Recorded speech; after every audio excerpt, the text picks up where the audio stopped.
standard circle covering the most amount of land. Teams, they don't really have to move quite a lot. It won't need to move out of their comfort spot unless...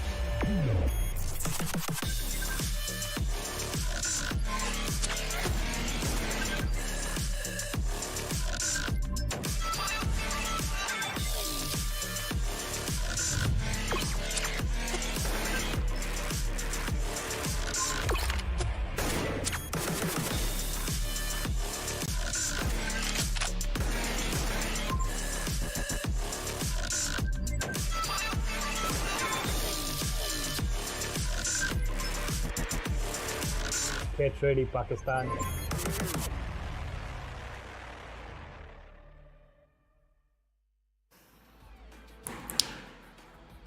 Hello guys and welcome to PMPL Pakistan 2023. This is your host Se7en, and with another day with another briefcase of energy, I'm back with you, and with me it's Torix once again. Welcome Torix to the stream, and welcome to PMPL once again.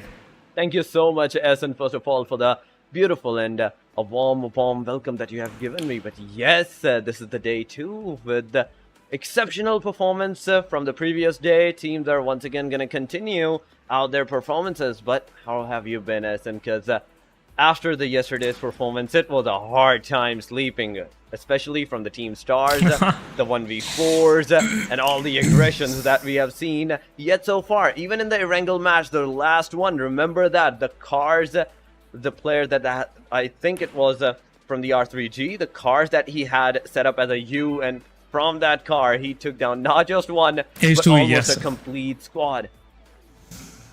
Yeah, absolutely. That was H2E's Rex, and the way he performed against Hashtag in 141, it shows that the kind of competition that we were expecting from PMPL Pakistan Week 2 is ongoing right now, and definitely there will be another set of this aggression, these kind of fights gonna come today as well. But guys, this is PMPL Pakistan once again, and as we always promise, you're gonna see something unorthodox. Everything will be, something new from the book, and some of these brave gameplays definitely will be on display. But Torix, what are your expectations to the day so far? But before we go in there, definitely guys, we have to have a quick look at the schedule, how the whole thing pans out through during this PMPL. And as we are sitting in week number 2, we are actually continuing this, and next week, following week will be the finale. But here we go. Let's have a quick look at the prize pool. That is $70,000, $8,750 for the first position, $5,750 for second, and then third will get $5,000. Rest of the distribution is on screen, and this prize pool will come in play once we will get into the finals, because top 16 teams are gonna get the prize pool, and also the teams that won't be able to qualify for the finale, each team will get $1,750 to their name. Also, an exclusive prize of $1,000 is for the most valuable player, the guy who will get most eliminations throughout this PMPL, and having a good stats in the field of survival, and also the kind of damage he has dealt on the opposition. So all of these things will be in play and will be calculated once we will decide our MVP, Torix.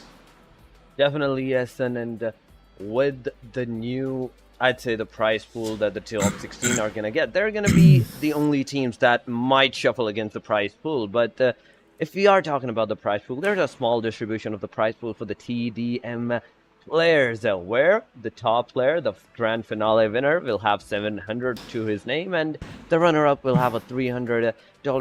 I'd say this is a bonus. It is a bonus at this time for the teams, in addition to the complete prize pool that they have, but still the fun prize pool, I must say. It is the fun prize pool. And as we were talking about the TDMs, just there we go. With the round 2 starting from yesterday, we saw 2 matches. One was of Team Tough, and second one was the team, in fact, it was 52 and AS and the team Magnus and SE. But now today is going to be another day with the matches of the TDM, the R3G versus Freestyler, then Hashtag Esports versus the team QWERTY. And last but not the least, in the round 2, we will see 7th Element fighting against the team XGeneration. But after that, there will be round 3. Then with the semi-finals, and in the very end, the finals, and that's where the $1,000 that we talked about a while ago, that's where the complete prize pool is going to be distributed.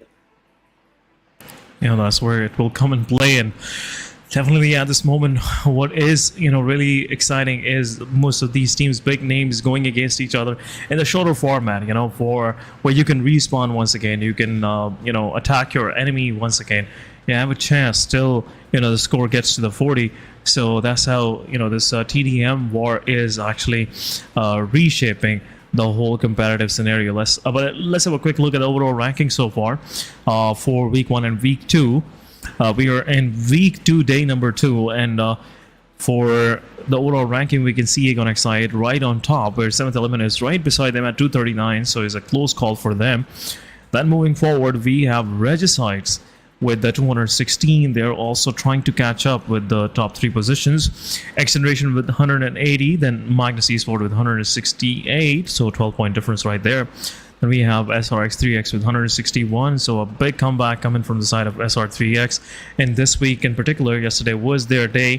Ameen's XH2E with that final chicken dinner yesterday, they actually got themselves in a very good position, 149 points to their name. But second page it is where things are slightly tricky and getting difficult for those teams who are lacking in their consistent performance. I must say teams from 17th onward are in deep trouble right now. 88 points for AS, 87 for Hashtags. Hashtags are constantly improving throughout the days. Let's see if they will be able to qualify for the finals. That's a big question.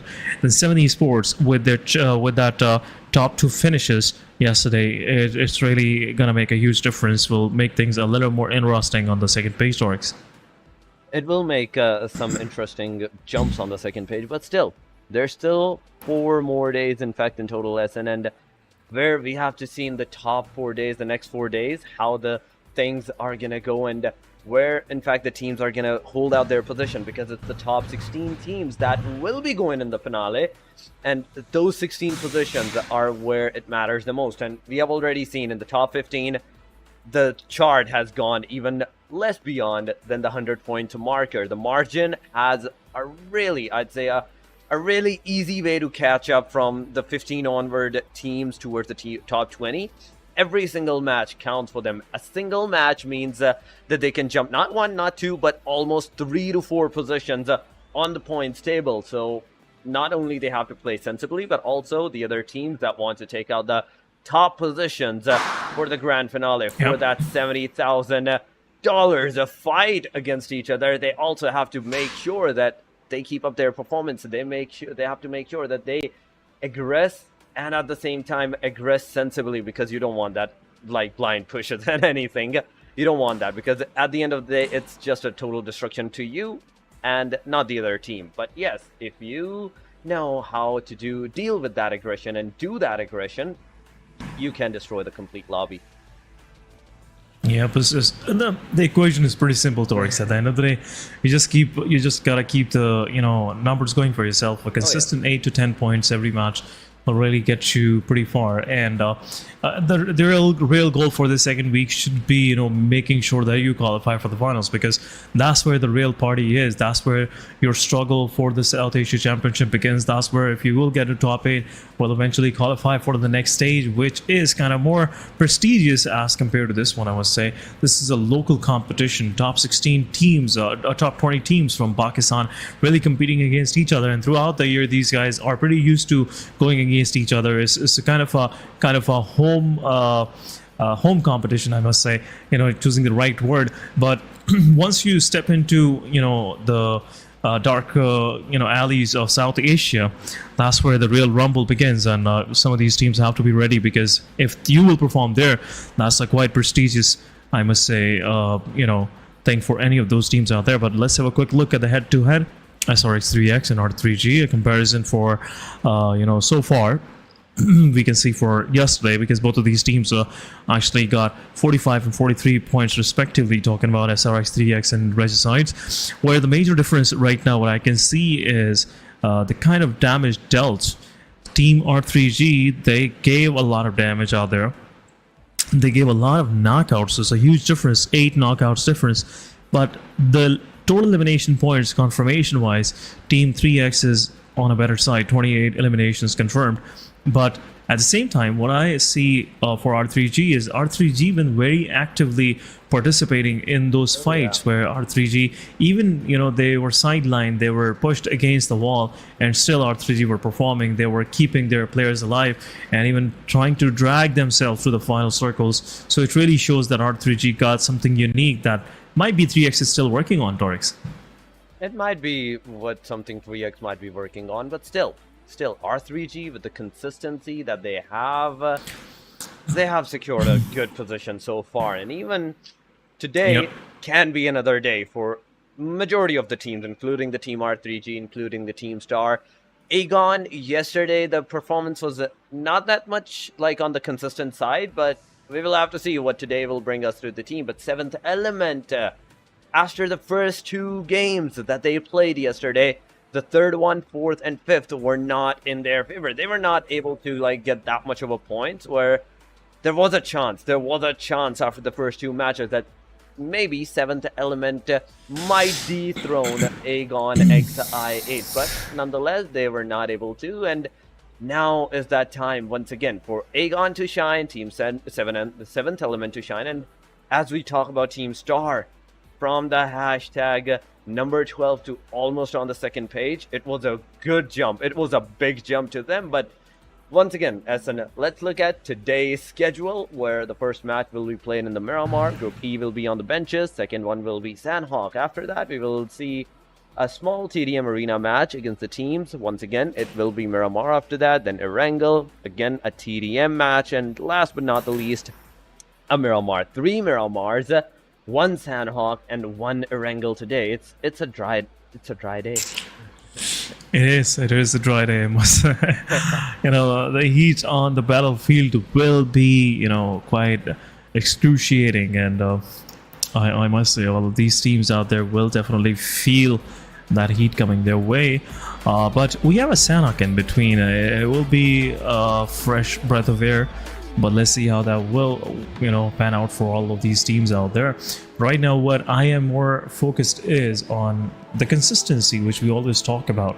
Team SRX3X, would they be able to keep themselves in the same, you know, momentum that they have acquired yesterday, and whether they're gonna melt under pressure? Because as we see, SRX3X, they got their chicken dinner yesterday on a Miramar, so this time around there are 3 Miramars in play, so you have a better chance of getting some good numbers for yourself going.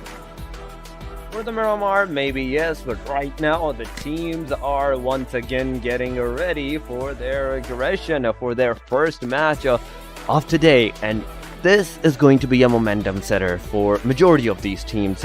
They want to make sure that the first match that they even give out on the second day, it is a good one. It is full of aggression and full of performance for themselves. Right now, we're seeing the teams getting ready, checking out the lobby of any issues, but as soon as they are going to be done with it, we will see our first plane line, and that's what I'm waiting for, Essen, because in the Miramar matches, plane line matters the most. If it's a hard on the eastern or the western or any of the directions, it's a complete mess. It's a complete destruction at that time for the teams. But there we go. The plane has taken its flight, and starting from the place of Puerto Paraíso near the Impala area, we can see plane line somewhat going from a southeastern angle to the complete northwestern side. And with this, now I can say yes, and that the majority of the teams have an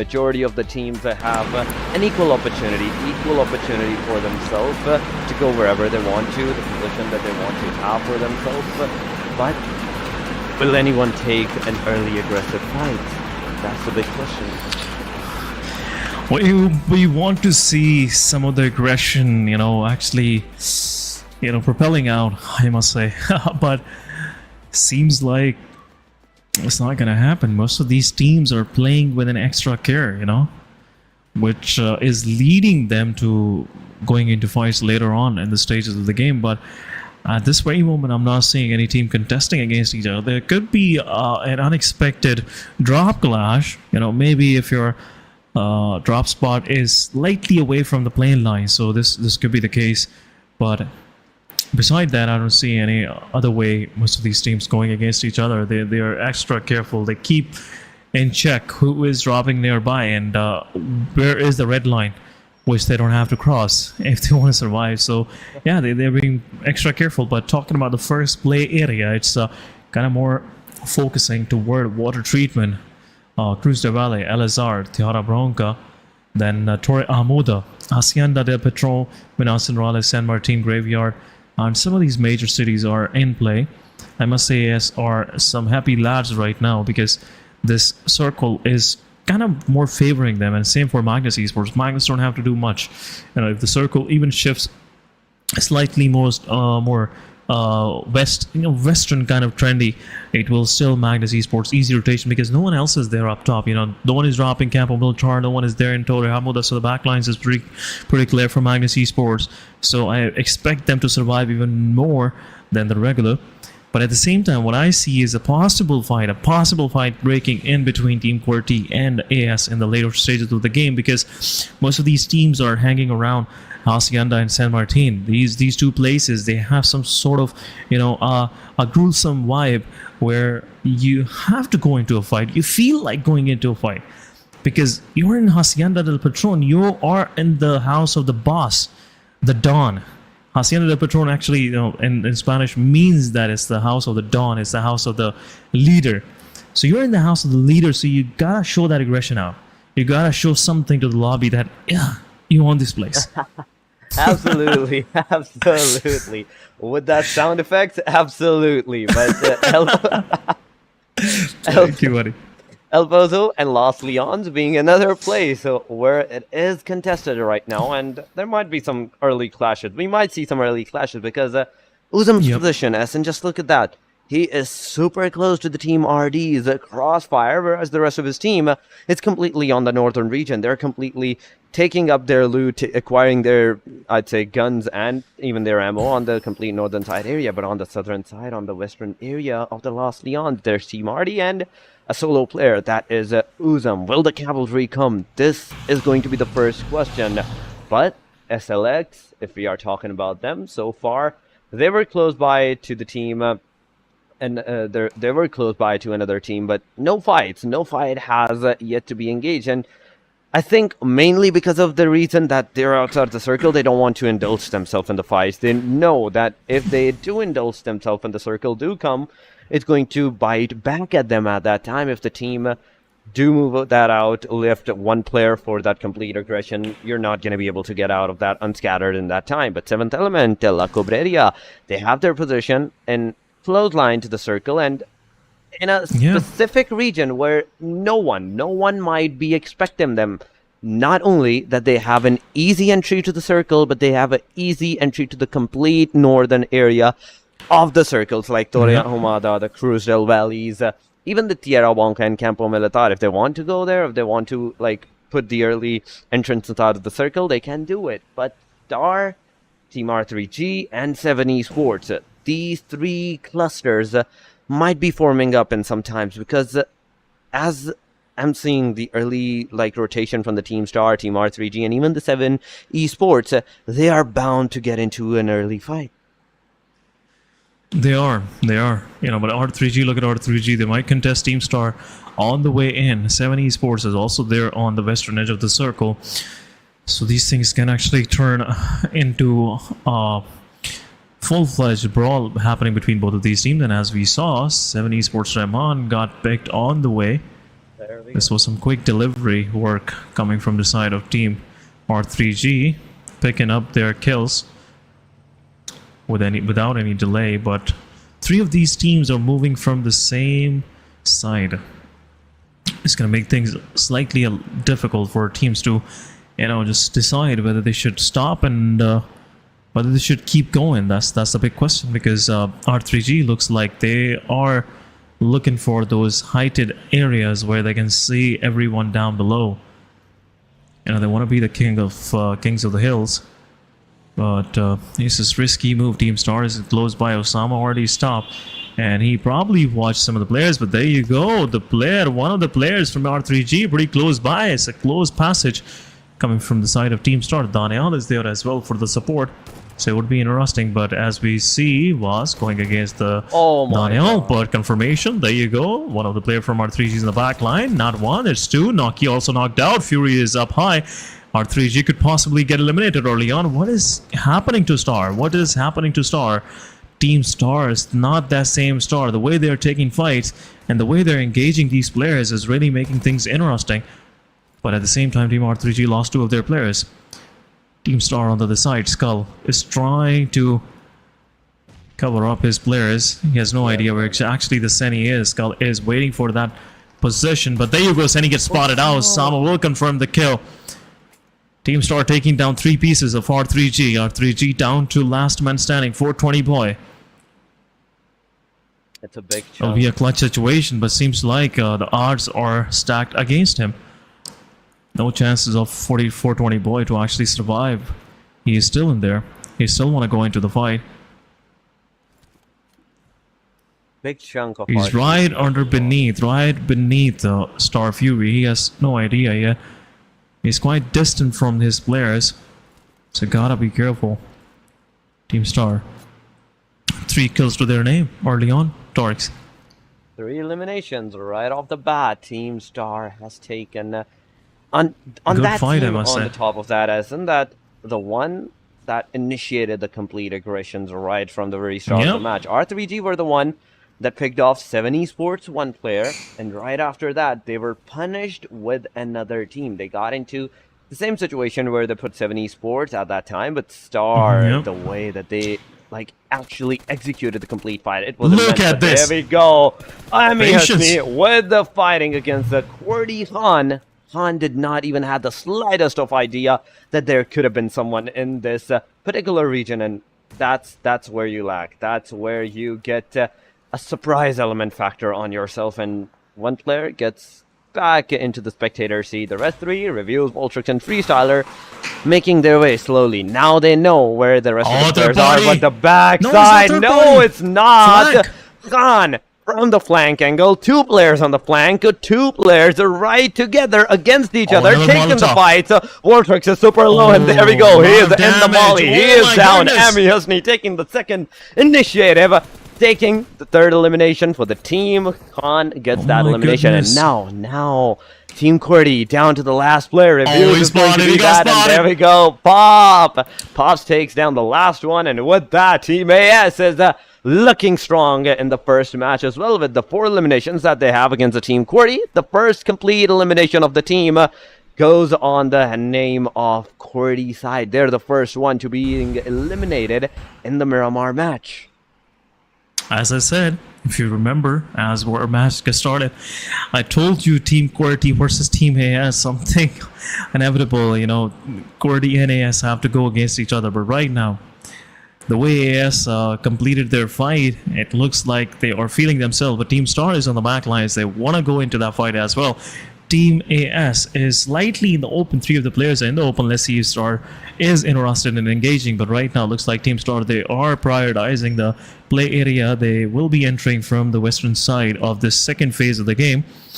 But looks like Magnus Esports, Team 7th Element, SRX3X, Se7en Esports, they are close by. And there will be some fights happening in the southern side of Cruz de Valle. And as far as right now, the point of contention looks like Team Magnus Esports being the real estate agents, not allowing any new tenants coming into the city. But Oxy slowly and steadily closing in. Their eyes are on LSR, and there will be an immediate breach coming from their side, from the east side of the city. But HR, they're in the open. All 4 players now holding on to a terrain on the southeast side. Right now they don't have to worry about anything because Akon is more of interested of going into the junk shot rather than going into the fight. But there you go, Bablu versus R3G. 420 boy has no idea the player is there, low on HP. 141, one of the player is there. But 141, this player, Bablu JD, he was trying to pop a healing for himself. 420 boy is also healed up.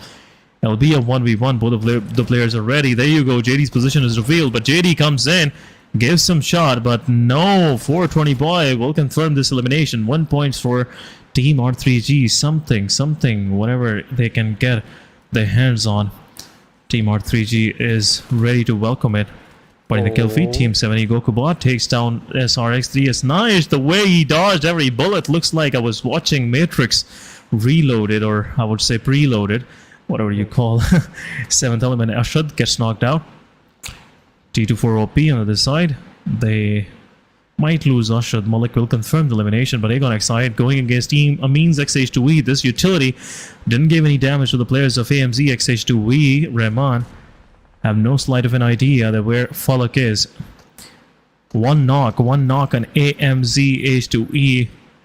It's really gonna trigger this fight full-fledged, but it was a close nade. Rex low on HP, another following nade coming his way, but it's a bounce up top of a tree. But Rahman, no idea, gets knocked out. IQ will confirm this knockout. No closing in. AMZ slowly and steadily as a group trying to push in. 720, 72-4 OP takes on one of the player, but Magnus Esports fights back with one and going possibly Falak with two, but 7th element is out. Magnus Esports finishing things off, but AMZ, they are bleeding. They are hurt right now. Looks like Aegon Excited will be pushing forward, but this Molotov doing the job. JD is the last one standing, and he will give his kill to the play zone. JD is out. Team Amin's XH2E getting confirmed 3 eliminations to the name of Aegon Excited.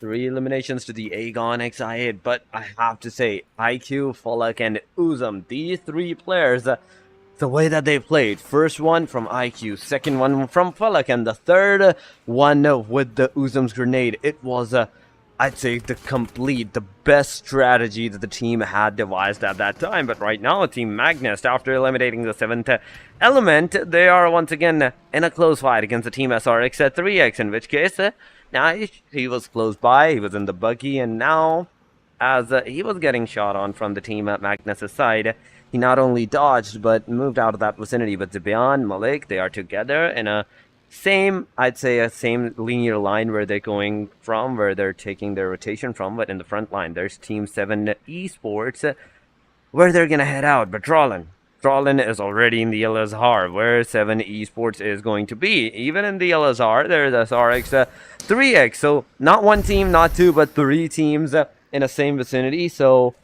it can be some like fights in the meantime. But right now, Team SRX 3x with a DBS in hand, and on top of that, a 4 times scope. SN, this is something unique. Usually we see a holographic or even a red dot on the players, but no, it is a 4 times. He wants to make sure that if it can shoot long range, it does shoot long range. But Husney, on the other hand, he's going for that aggression. Outside of the circle, he takes down Sirius. Not even a slither of HP lost, but look at that. Amiasny into the area. He was knocked out by the play circle. Khan from AS, his car is almost on the verge of being bursted down. But Janaza, will you do that? Will the car be bursted out? This is the big question, because he's slowly and steadily moving. But there we go, 420 boy goes back to the lobby. 12 total teams right now alive in the 4th stage with 42 players. And I'd say majority of the teams have a good chance. Star, AS, and even Aegon XI8. So far, they have secured a good amount of eliminations. The same side, Team Magnus, but at the cost of one of their players. And these small things, these small like players elimination, 1 player down, 2 player down, these are the things that goes a long way in the end circles, and you don't want that. Right now, Magnus might be changing their strategies because of the 1 player elimination. Magnus gotta be careful, because now the city circle is not in play anymore. You know, there will be some shifts coming in, so Magnus Esports gotta be careful, because this LSR city will be a gateway for most of these teams on the eastern side to go through into the circle, and there will be some fights happening. But Magnus Esports might be going against the players of SLX TG, where TG, one of the players, is right close by to Malik and Se7en. There'll be some 1v1 fight happening between both of these players. But on the west coast of west side, not coast, west side of the circle, I must say Star is holding on pretty nice and tight. Look at this, Team SLX TG, they have idea that someone is close by. 1 spray can do the job on the players of Team TG, SLX TG, 2 man standing. There will be some crossing happening, but there you go. Se7en with the spray gives a lot of damage to the players, but No success so far, but Magnus Esports realizing one of the player has been left behind. And this could be something for him. But Nade, there you go, he's changing his position. Recon Noob stepping out in the open, but Team Magnus Esports have somewhat an idea where exactly the player is. He need to cross this road. But on the back lines, 1-for-1. Janaza takes down one, confirming the elimination. What's happening? Where is Team TG, rest of the player? Why there is no backup? But at the same time, Magnus Esports really pinning down Recon Noob, which is on silver HP and lucky HP, but not anymore. Magnus Rollin will take him down. But SLX Stage E right now, they are facing threat from two different sides. Team Moxie somewhat they have breached into the city of LSR. They are sitting pretty nice and tight now. HR did let them through, as I wasn't expecting them to do so, but slowly and steady HR is also trying to join in. There are 4 to 5 teams slowly and steadily creeping in, but now there you go in the picture. We can see Team Se7en Esports with only 2 of their players standing. Sad Black is also out, but in the kill feed, Ghost Adil takes down Zerbov. Team Freestyle getting one of their players knocked out. It's just the start of the fight between Team Aegon and Freestyle. But so far, Team Magnus Esports with 4 eliminations to their name, looking pretty good, I must say, Torrance. 12 teams and almost the 5th stage being formed up, SN, and it's a hard time for majority of the teams, I have to say it, because right now, as the stage is being formed, LSR, the compounds that the team have, even those areas are no longer viable for the team. Zibian on the other side, alongside of the rest of the team. Magnus, look at Team AS. Zibian, they are moving forward. Now they want to get inside of that circle, but the circle, where it has shifted, how many teams are inside of the radius? This is a big question, because 12 teams cannot, no matter what happens, cannot stay in that circle without getting engaged into the fights. And we're not seeing the fight, so that means majority of the teams might still be outside of the circle. But SRX3X, they are taking some shots in the longer range sprays with the 4 times and an M416 in their hand. FS was on some shots. FS did got some shots on them, but Aegon, they're taking the initiative against the team FS, taking 1 player down on their knees. Nomi, he has to go. He has to be revved right at this instant if they want to survive out of the place, because not only they're inside of that circle, but they also might be the target for many of the teams into the fight. But there we go, Team 141 Xabablu gets completely eliminated at 1 elimination on the hashtag number 12. We are down to the top 11 teams with the fights. These are the big things, as the teams will be trying to get inside of that circle. They will be indulging themselves in the fights. Right now, Magnus is in the crosshair of the SRX3X, and vice versa. As Magnus is pushing on the SRX3X, SRX3X is also doing the same, throwing the utils on the players, doing some damages, and there we go with more car shots, nice more try, sprays on the cars. It was a good try, but no luck on the knockout. But this grenade! Nice. He takes one down, DBS in the hand, he can possibly take another one down, but no, he's not going to overcommit. He's not going to overpush. He's using another throwable, and this one hits the place. 2 players down from the handoff. Nice. Now, Team Magnus is suffering a lot of consequences right now. They are on their last player, but not anymore, as the last player gets eliminated by the hand of Team AS.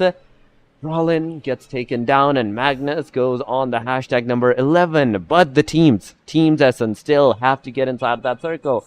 Whether it's the team SRX3X, whether it's the team HR, both of them has to make their way inside of that circle. But team HR, things are not looking good for them, because right now, Choky Boy is going to be the last hope. And there we go, not anymore.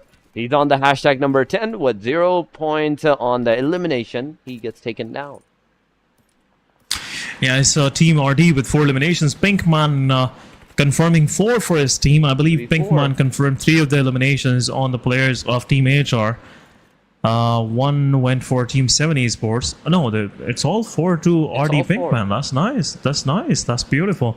On Team RD, again, performing like the way they were doing it yesterday. And they're not holding things off, I must say. The vehicle is stuck. They got it not gonna take that risk, but still he is willing to do so. And Shahir will get punished. Se7en Esports Joker will take him down. But right now, looks like Team RD, they have other things to take care of right in this very moment. RD might lose one of their player. He's bleeding out pretty quick. And Team RD will be down to 3-man standing. One small mistake is really gonna make Team RD punish later in the stage of the game. But right now, it's time for Star to actually move into the circle. Team 3X, they have to cross as well. They have to go through Team Star. It's a 4 versus 4 situation between both of these teams. Fury is already watching. His angle is guarded out, but Shamir getting some damage. Oxy slowly and steadily pushing forward. They know on the edges. It's Se7en Esports gatekeeping, but how long? That's the big question. Oxy against Team TG. It's happening. Icebreak with the nade, with the Molotov coming from the side of Zigsaw. Will make him change his position, but Zigsaw, he is once again ready with the utility. One more utility being dumped, but Zigsaw with the nade takes down Oxy. Icebreak, kill confirmation coming from the side of AS. AS third partying the whole situation, but Team TG still holding on to their spot. They cannot regress. They cannot make these kind of mistakes. But Oxy, they're crossing their road, and they are moving on the other side where they might get pinched in between Team Se7en Esports and Team AS. Both of these teams will be watching their way into the circle. But right now in the kill feed, as we can see, Aegon XI8 is holding into the centralized position. Team SRX, they are getting peppered down by Team Star. Zen will get knocked out. 2 of the players from Team SRX 3X still have to cross. It's a long way to go, but Shamir also knocked out. Team Star right now with 5 eliminations to their name. Now it's time for them to move, but Oxy Endless with the utility coming from the side of Mithe will take down another player from Oxy. SAF DDM is the last one standing, and Team AS have total control. Looks like it's the 1v3, which SAF DDM have to be careful against. But Pop, one of the players gets eliminated. Mithe will confirm the elimination, but there's the third party happening from the side of Team 3X, confirming AS as well. LSR is empty. It's better now, but Team AS on 8th spot with 11 total eliminations to their name. Outstanding performance coming from their side. 12 total point for them. But Team Aegon XI, they're holding on to the centralized position, not allowing anyone on the eastern side, western side to actually close in and join in. But Uzum have to go against Team Star right now. Team Star, they are making their way in. They are making their way in with 5 total elimination and not a single player on the losing side. Aegon, on the other hand, they're a complete squad. They can also hope to take the fights against the team, but Uzum, he's not over pushing. Daniel's position has been revealed, and good shot, good cover. He tried. There was some good cover sprays, and Aegon was forced to go right back to the cover that they had for themselves. But Fury, with good nade from Fury. Hope it can be possibility for the Uzum to get taken down, but no, it's not. Another good one. This will be good good one. The place. This one marks the position of Uzum. Now he is down. Team Aegon might come for the rescue, but if they do, it will be a disaster. But Adil, his position is going to be crucial from the Team Aegon XI8. Even IQ with the position that he has on top of the hill, he can possibly stop the aggression on the team, on the Uzum and the Falak. If they do, not only Team Aegon is going to getting back reset on the 4-man squad, but also they might be able to take the fights. They might be able to take the initiative once again. But Bozet on the side, RD is outside of the circle.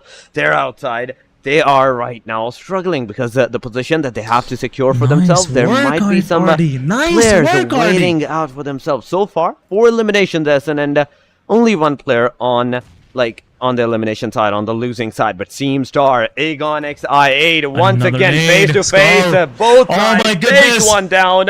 And now, fight goes back to the equilibrium of 3v3. Look at Falak. Falak, he's really aggressing forward. He wants to confirm the elimination, but SRX Osama with that off angle can actually pin down Falak. Falak low on HP. Adil is knocked out. Team Aegon XI8, they are being punished by the side of Team Star right now. Skull will get revived. Aegon XI8 IQ, he's trying to get an elevated position for himself, an elevated angle so he can watch those intruders in a clear way. But look at Freestyle and Team RD, the way they have positioned themselves. This could be something for Team Aegon XI8. This could be something problematic for Team Aegon XI8, but there you go. Fury taking an off angle. He will be able to do so, but right now Daniel gets a lot of damage coming from his side, but third party happening. IQ have to be careful because he cannot lose. But right now, Fury with that off angle will knock down Adil once again. Falak is also low on HP, but Uzam with the cover fire. But Osama, look at his angle. Look at his angle. This will be disaster. This will be disaster. But where is the team Aegon XI right now? Going for those revives. I'm still curious. But there you go. Confirmation on Adil. Osama with the utility will take down one. You will take down two. Uzam is knocked out. It's a 2 versus 4 situation. Fury is knocked out on the off angle. Cannot be revived. But Daniel will take down IQ. It's final team Aegon XI there.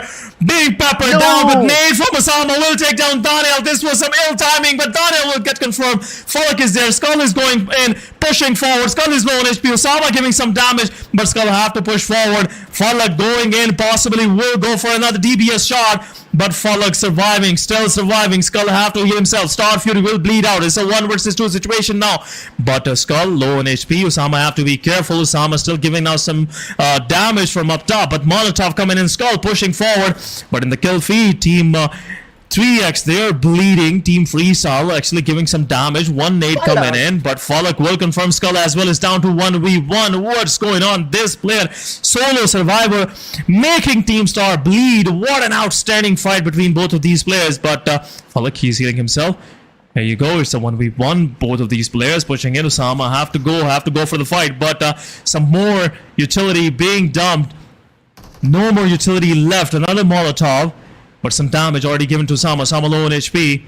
It will be an arresting 1v1. But Osama, once again, keeping his composure. Right now. Team Star versus I8. Falak is pretty distant. He is moving around with his DPS. It's a close range beast. He has to be careful. Osama has to be careful. But shot!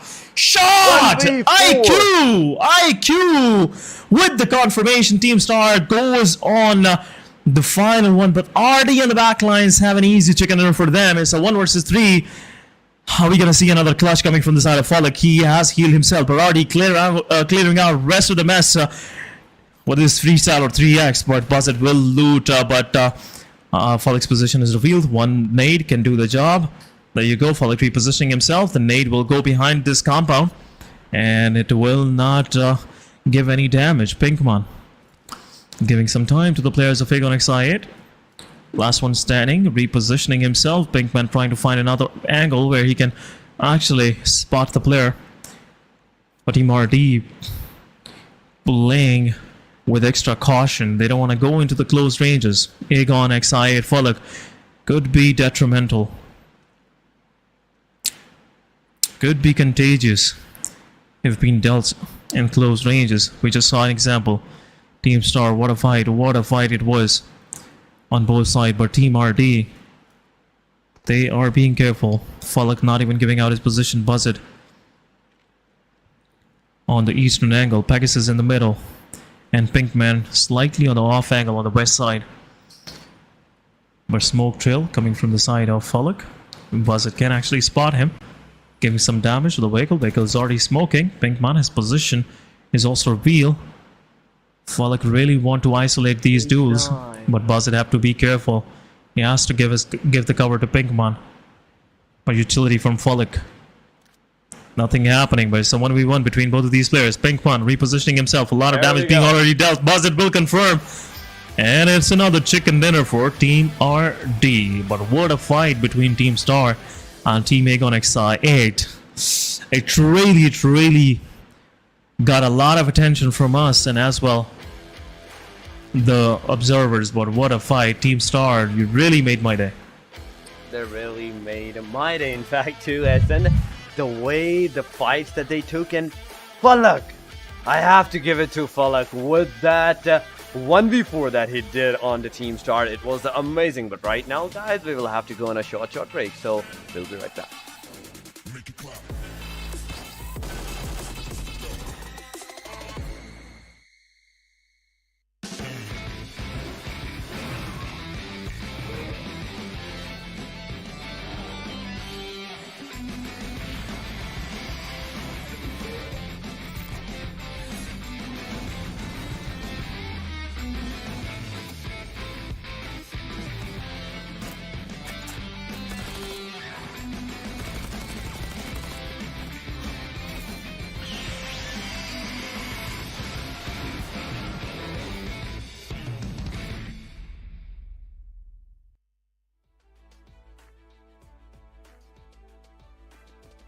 Hello, everyone. Once again, welcome back to the PMPL PK 2023, the Fall Edition.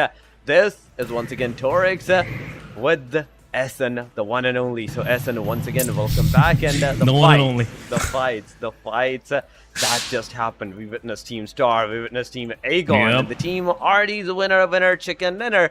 Not only pushed them on the hashtag number 2 spot, I believe, because I think I saw the hashtag number 2 on their name. I guess not hashtag number 2, but maybe for this week ranking. Who knows? Maybe for this week ranking, yeah. But that jump from 16th or 17th to second stop is really gonna take a lot of points. They gotta come up with some more chicken dinners. A lot of protein is needed to actually get to that first spot. But right now, let's have a quick look at the MVP first.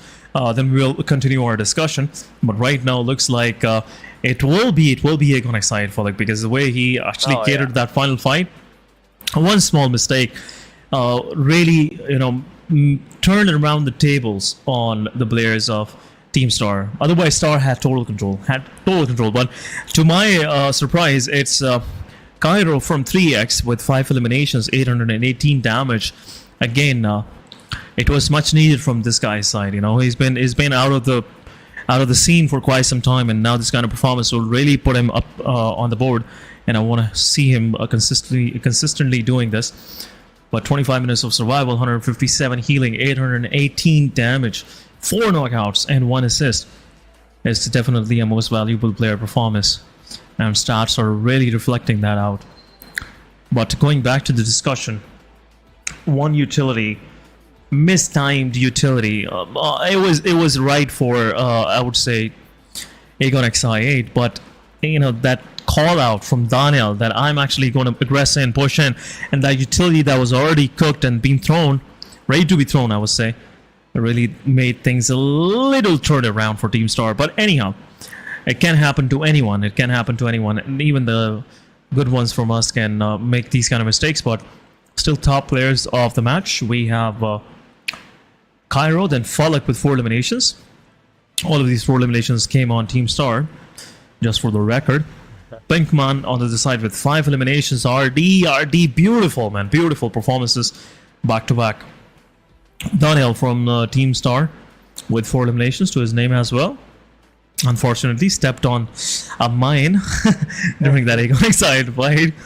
But Magnus Esports drawing 4 eliminations, so some good numbers coming our way.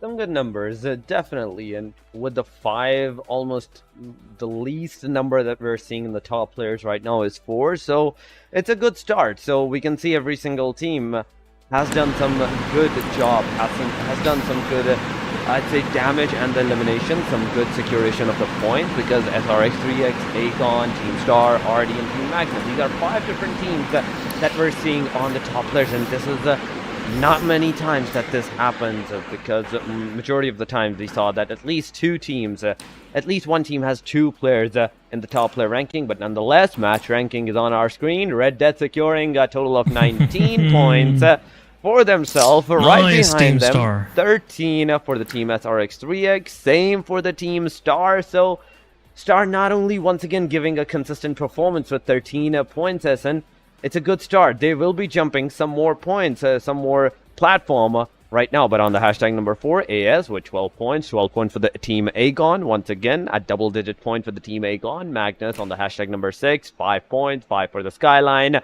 5 for the freestyle. But on the second page, starting from the bottom, 14, 15, 16. HellRaiser, Amines, and QWERTY. They need to do something in the next matches, because they so far have no point for themselves. 7th Element, 1 point to their name as well. 141 Bublu, 1 point. Team Oxygen, 1 point. But R3G and Se7en Esports, so far, they have secured at least 2 points for themselves, Se7en.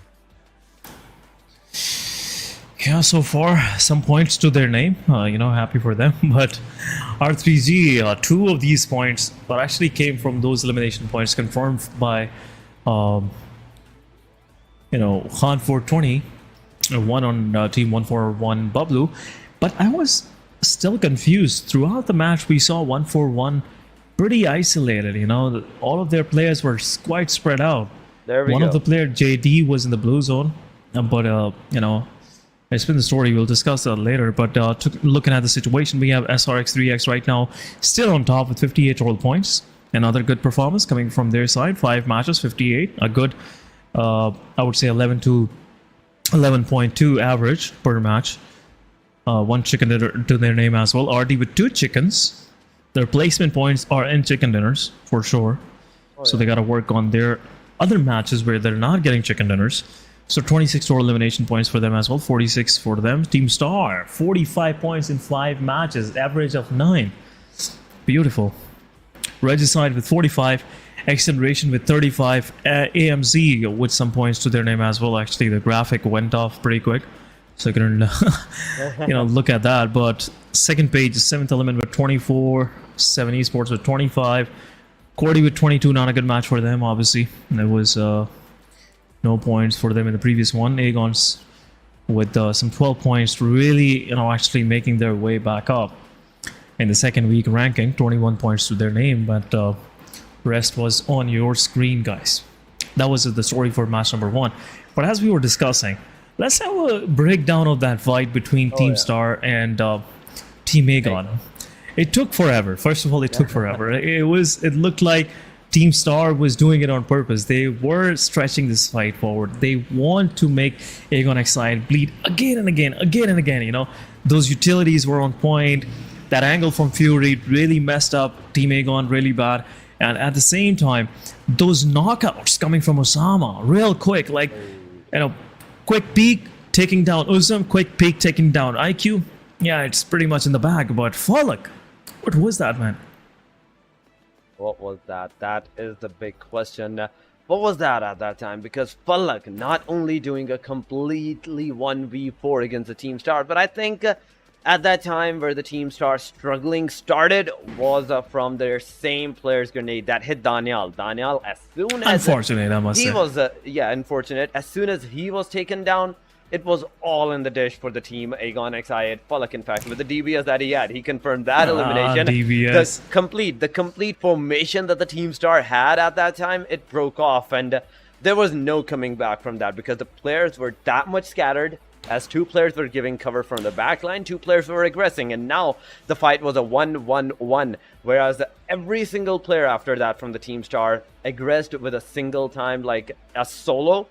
He had an easy opportunity. He had the easiest time of his life with that DBS in his hand in the close range to take down the players because you cannot face the DBS in the 1v1 combat unless you have some other players with you for the cover. But nonetheless, the first match S and the Miramar has been completed. Now, with the dry pace being on the side, we will move to our Sanhok match where the sneaky and the snaky performances will be played. But the aggression that we saw at the start of today's matches, I think it's going to continue on the Sanhok as well.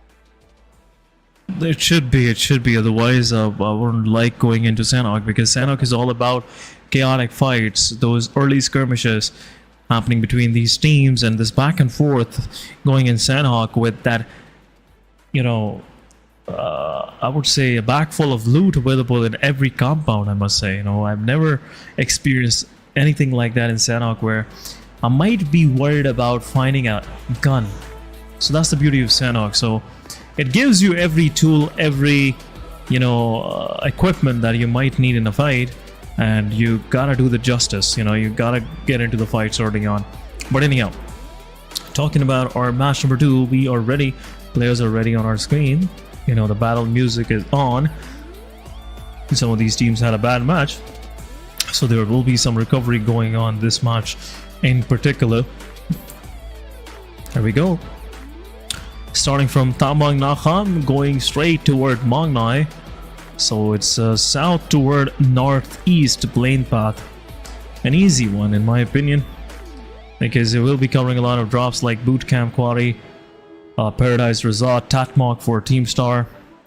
But as we know, Group D is on the benches, so it will be an interesting one. We'll see. Definitely. But S and This is the Sanhok. Remember that. Every place is accessible for the teams. Anywhere that they want to go, they can easily go. And we are seeing that first and foremost hand. The teams are taking their dispersion. They have complete map access to themselves, whether it's like the dock position, the kampong, or even the Haten or cow areas. The teams are dispersing over there. The teams are going at their designated locations, but the early fights, Sanhok, I'm not seeing the early clashes against the team, and it's a bit disappointing, but there we go. I was proven wrong because it means XH2E versus the team AS. They are in the close line. Hasni having a UMP in the front line. Rahman has the DBS. DBS once again. It can be deadly. The player, as soon as he's going to aggress, he's going to face the wrath of the DBS. One player down, two player down. He gets both of them eliminated. Early to elimination, early to aggression. Then there we go. The UMP that we saw at Hasni's hand is now gone to Rahman. But no, he won that M4. He took that M4. And now with the DBS and M4 combo, he has made sure that this particular house, no one needs to enter it as much right now. Yeah, quick cleanup coming from the side of Amin's ex H2E Rahman. Rahman been like, yeah, I like to clean up stuff, you know, the mess around me, and that's what he did. Amy Hasni wasn't expecting that kind of, you know, quick lead onto his face, but anyhow, that's been the story. 2 quick eliminations for Team Amin's. A good momentum setter, I must say, in the initial of the match, but Team AS, they're pretty much done for the match. There are only 2 players left. It will be a miracle if they could pull it off with 2 months standing. But anyhow, it is Sanhok. What else do you expect? You gotta be careful. You gotta weigh your risk every time. Anyone can become anything at the moment of crunch, at the moment of pressure. So Rahman chose violence. He was like, yeah, give it a go, give it a try, push on me, push on my DBS, and you gotta regret. And I must say, if I would be at the place of AS, I would be in damn regret at this very moment. But it's part of the game, you know. Fun aside, guys, fun aside, it's part of the game. But while looking at a very situation early on, it means with some good numbers to their name, they might want to go into a full-fledged fight. Would love to scan their surrounding and see if there is possibility, if there is any existence of remaining 2 players of AS. And rightfully so. They're pretty close. Means XH2E, they might push on to Camp Charlie, where 2 of the players from AS are residing. But Se7en Esports going against Team Star. Star Skull gets confirmed right away. Another early casualty happening, but this time around for the dominator from the previous match, Team Star. Not a good sight, I must say. Team Star wasn't expecting Team 7 to be here. It's not their regular drop, Torix. Se7en Esports, they like to go across the river on the Camp Alpha Island, you know. But anyhow, the fight is happening once again. This time around, the starting was Team Se7en Esports, but now it has gone to the hand of Team QWERTY. QWERTY taking the initiative once again. So far, they managed to stop Team Star at their track. One player that was rotating out from the particular location, Freestyler, managed to put a hold on him for right now. Daniel, he not only healed himself, but the team, look at that. It's a complete scattered position. Team Star, as much as they have the position that they can like utilize their flank angles against the Team QWERTY, they also have to be wary of the fact that any one of them gets taken down, it's a completion right at that instance. But Khan, Daniel's car is a burst down. He cannot hope to take that car any further from now point onward. But the circle is another pain. The circle is another chaos for the team, because almost 50% of the area is already non-accessible to the teams. The hashtag, I'd say, having a good angle for themselves near the cow area. They have a good start. They have a good particular angle where they can hold out for the teams. But SLX, Team Tough, Team QWERTY, Team Star, Team Se7en Esports, These are the name that right now can initiate in the fight. And even on the, I'd say, western side, XGeneration, 7th Element, and 141 Bublu can initiate the fights as well. But in the dead center of the circle, we can see a lot of clusters being formed up. QWERTY, they took the initiative, and we saw that it was Team Star against at a point. But 141 Bublu, look at that. Not only they straight up use their vehicles to get out of the position of the fight, but through the players of the 7th Element. Now they're at Hatin and they are in the safe angle. 7th Element were going to this team at that time that they led the team 141 Bublu pass. Yeah, that's some bad security work. That's some bad gatekeeping, I must say. No, they should be jobless, in my opinion. But anyhow, Se7en Esports, SLX on the other side, getting 2 of their players knocked out. Zigsaw is in the line of fire from QWERTY. Daniel will take down Freestyler. What's going on? It's back and forth. Zigsaw also low on HP, but Team Star have an angle. Could possibly take on Zigsaw. Thunderclap is knocked out. There will be a quick revival coming in, but Knight is there. This smoke will make things difficult, but QWERTY Voltrix on the other side gets knocked out by Team Se7en Esports. Things are getting a little more tricky for Team QWERTY, but Daniel takes down Zigsaw. Thunderclap is knocked out. Team Star now in total control. This could be that fight where Team Star finds something for themselves, but Team Se7en Esports on that off angle, oh my god, will make things difficult. But there you go. Look at this. It's a 1 versus 2 now. Team Star, they're pushing forward. They're being third party, but one more shot. Nairobi is the only one with the full HP, but Thunderclap is knocked out once again. It's a 1 versus 2. Team Star will give a confirmation. It's over. Team Star have the compound for themselves. Team SLXTG, an early exit for them, but 2 eliminations to the name of Team Star. This is kind of Star we want to see. Come on, let's do this, Star. This is the kind of Star we want to see. But Daniel, he is still stuck behind that boulder where Team QWERTY have pinned them for a long time, but now gotta be careful. Tokusaurus confirming the elimination. Tokusaurus have no idea. Noki is on the back. Tokusaurus will confirm the elimination. Team Se7en Esports still 3 men standing. Blair is pushing back. Tokusaurus getting some hits on the back, on the rear end. But in the kill feed, 52 Esports take down Daniel. Team Star losing another player. 52 it is. 420 boy confirming Tokusaurus. 70 down to 2 men standing. R3G lost one of their player in the process as well. But QWERTY, good reset, I must say. The way Team QWERTY played between these 2 compounds and saved Voltrix, it's quite commendable. So far, 11 teams have a complete squad for themselves. But the teams that do not have a complete squad are R3G with 3-man, Star with 2-man. There is also, I'd say, Team QWERTY somewhat struggling in this area because the position that they have against the Team Star also have that against them. Se7en Esports maybe in the backside on top of the angle, but the position is what matter.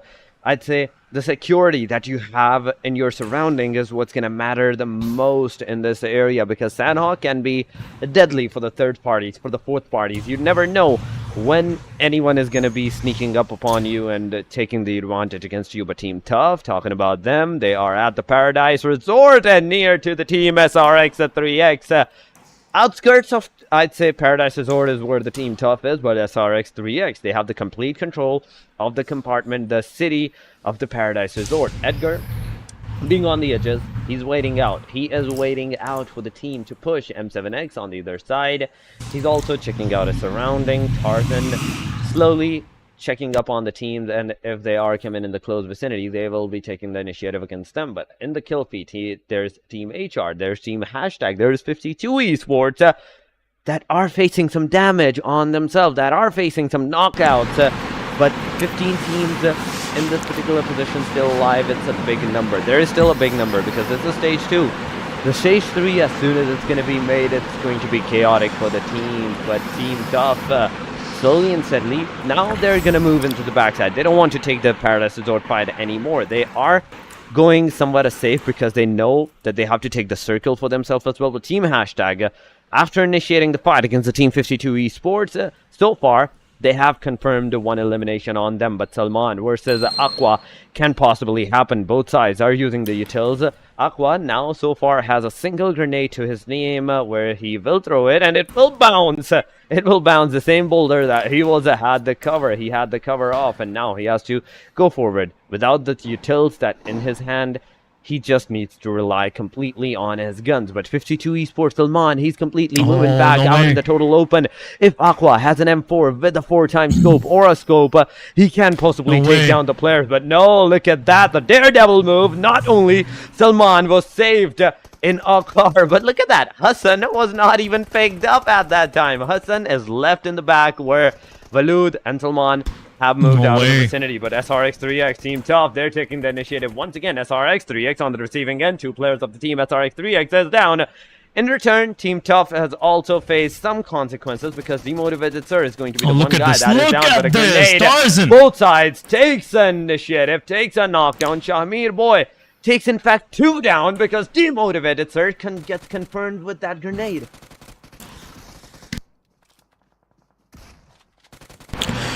Team Tough on losing one of their players. Second one down, but miracle guy! Come on!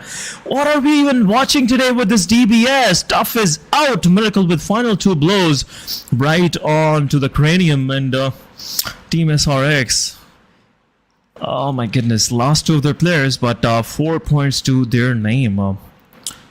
But meanwhile, circle have shifted. Is still a multi-island circle. Jokey Boy already crossed onto the Camp Alpha Island.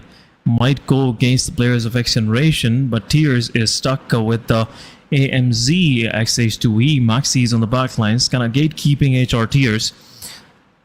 Next is also trying to find a way in, but Noki confirming 7E T24 OP. And Team R3G with some numbers to their name, but Star Fury gets knocked out. QWERTY Khan takes down Fury. XGeneration slowly and steadily making their way in. Jokey Boy is there.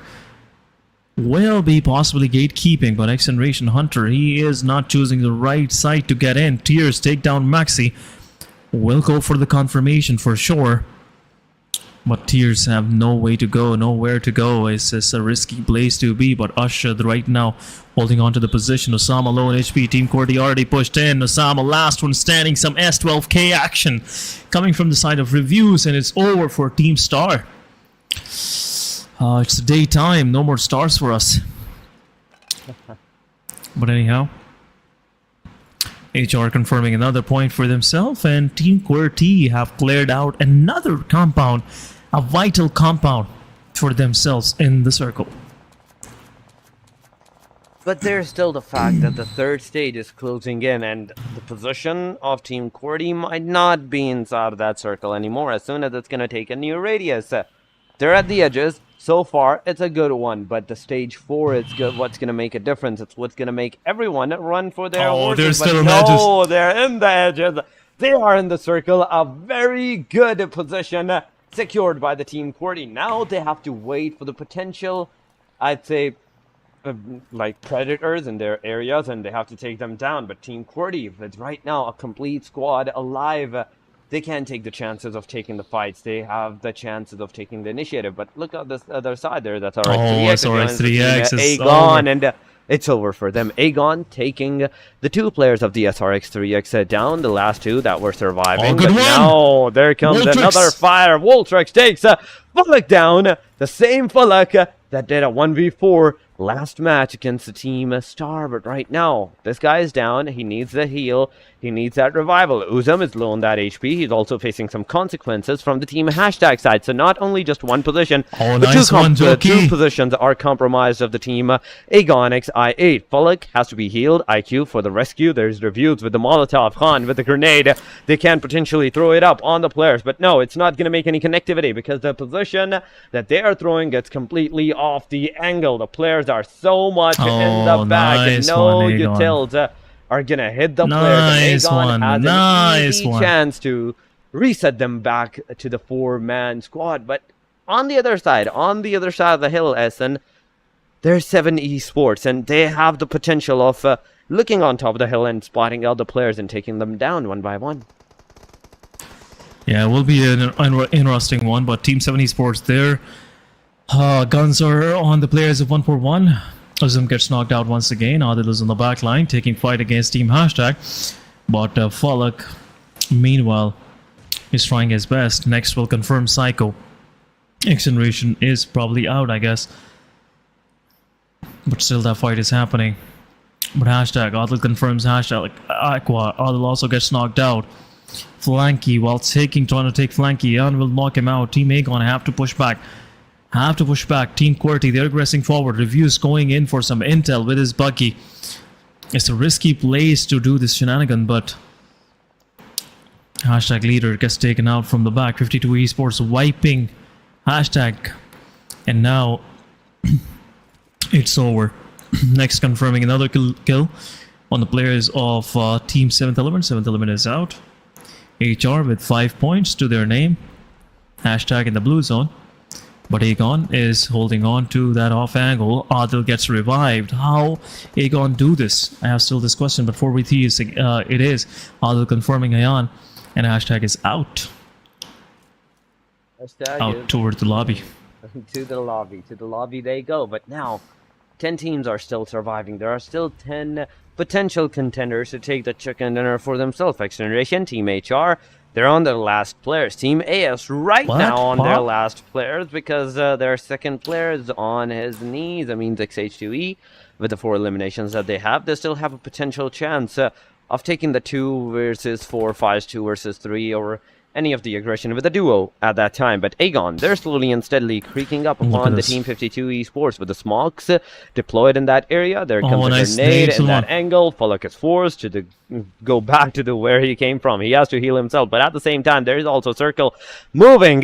There's also Circle that has started. It is a potential danger where Falak also not just have to heal himself, but also have to get inside of that circle. Will Falak be able to do that? Because there we go. Yes. Healing has been popped up. Now they have to run in the circle. But in the meantime, Team HR gets taken down. It means XH2E also gets taken down. And QWERTY, what are you doing? And with that JD's elimination, Amines goes to the hashtag number 9. 52 with 3 men still standing. They're outside the circle. Valud being the exception that he's in the circle.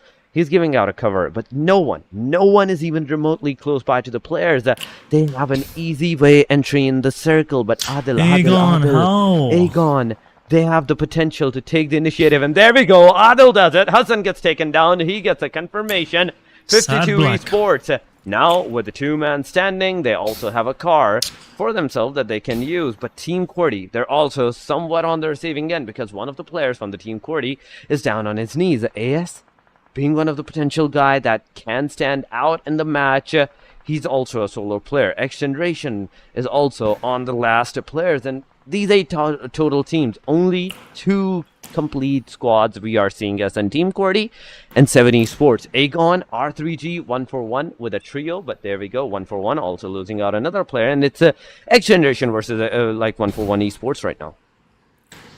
XGeneration is out. It was the last man standing, Alpha Boy. But not anymore. But 141 and Team Aegon, they're really pinching QWERTY in between. 2 of the players from QWERTY are down. Reviews and Voltrex both are looking for that revival. Freestyler is on revival, so right now it's down to QWERTY Khan, the solo survivor. Kind of solo survivor in the situation because he gotta take that fight, Torx. Definitely, SN, they have to take the fight. The top 7 contenders that are surviving with 18 total teams. It is a chaos because there's also the potential area of the bridge where R3G standing 141 Pubgm is holding out their position. Team AS, they are at the solo player that is just waiting out maybe for the heal battle, but Naki with the grenade, he can potentially take down some more players of the Team QWERTY if the grenade presents to hit, and it does! The player, 420 boy, takes Reviews down, and with the confirmation, Team QWERTY is down to the 3-man standing, but they are also struggling. Oh, not anymore. 141 Bublu, R3G, Team QWERTY, Team 141 Bublu, they're all fighting against each other. It's a 3-way deadlock right now. 420 boy, Naki together. Freestyler also having the potential of throwing the grenades utils against the Team R3G, taking them down.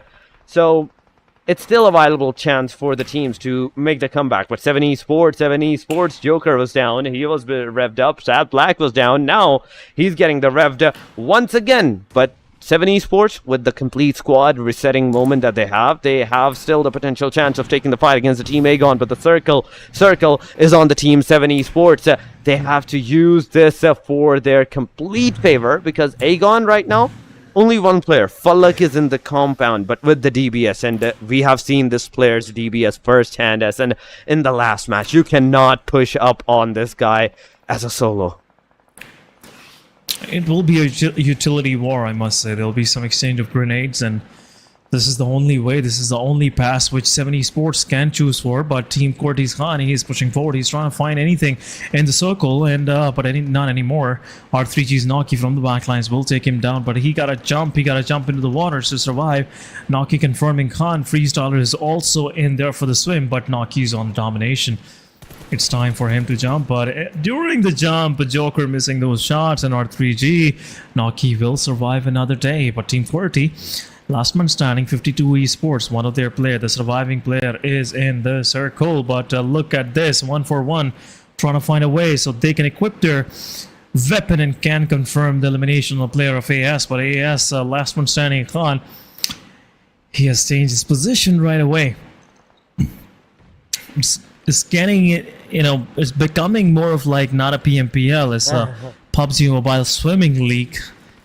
But anyhow, 52 Esports player, he's still in the blue. Aegon XI8 gets confirmed. Rahman will do the final confirmation. We're down to top 6 teams. QWERTY Freestyler, the moment he will pop off his head and will get eliminated, but utility it is. Team Se7en Esports gotta step into the open. Rahman low on HP. Walud is there. This will be an interesting fight, but Molotov coming from the side of Walud.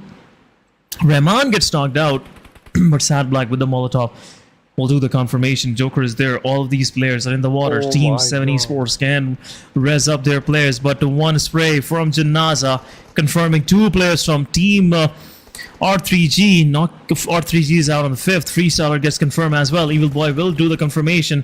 1-for-1, making their way to the top 3, and now Janaza, last one standing, realizing there's nothing much left for him, and it's over. It's over. Playzone will get the elimination.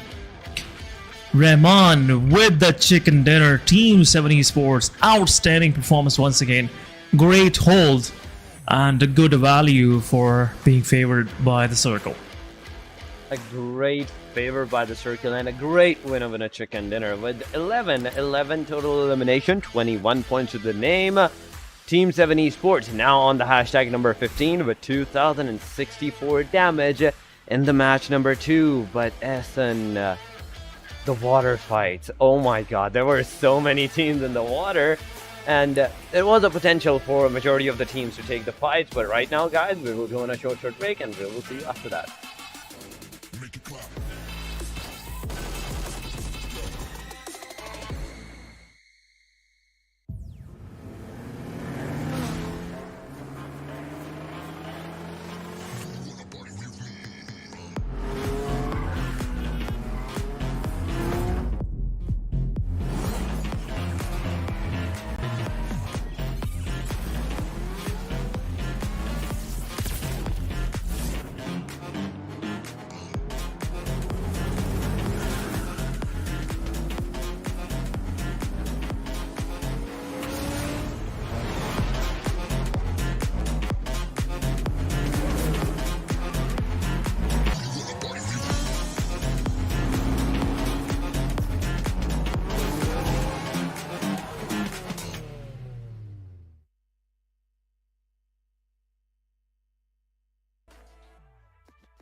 Welcome back, guys, after this short break, and we are back again after match number 2.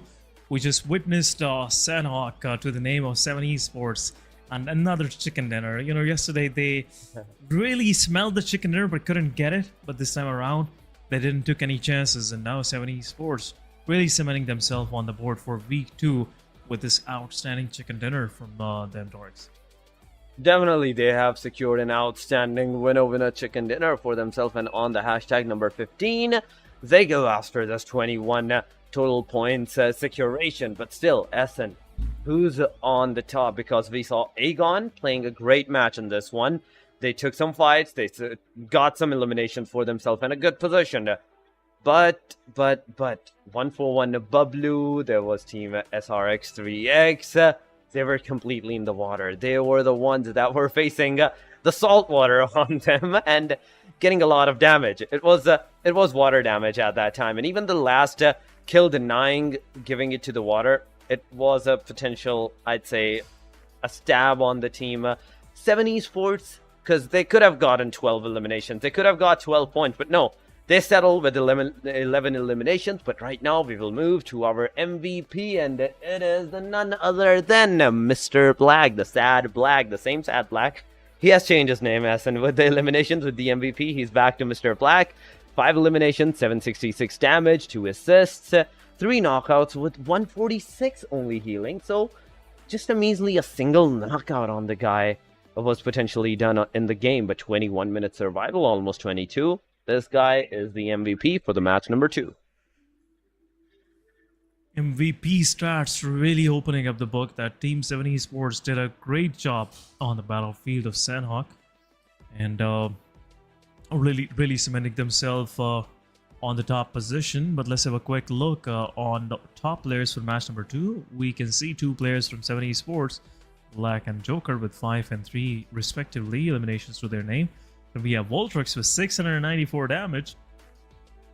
No confirmation, I must say, for him, but still a ton of damage being dealt on the opposition. Naki with 3 eliminations, 488 damage, and then 141x Bublu Janaza with 4 eliminations, and at last denying that solo point, a single point, to the play zone. Match ranking on our screen, guys. Se7en Esports 21 points, Team 141x Bublu with 11.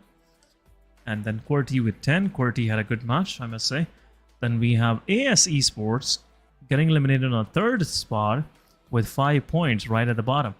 Then we have Regicide with 8, HellRaisers with 5, Aegon Excite with 5, and 52 Esports with 5 points on this very page, Torx. But on the hashtag number 8, even with the team AS, we are seeing the same point, the 5.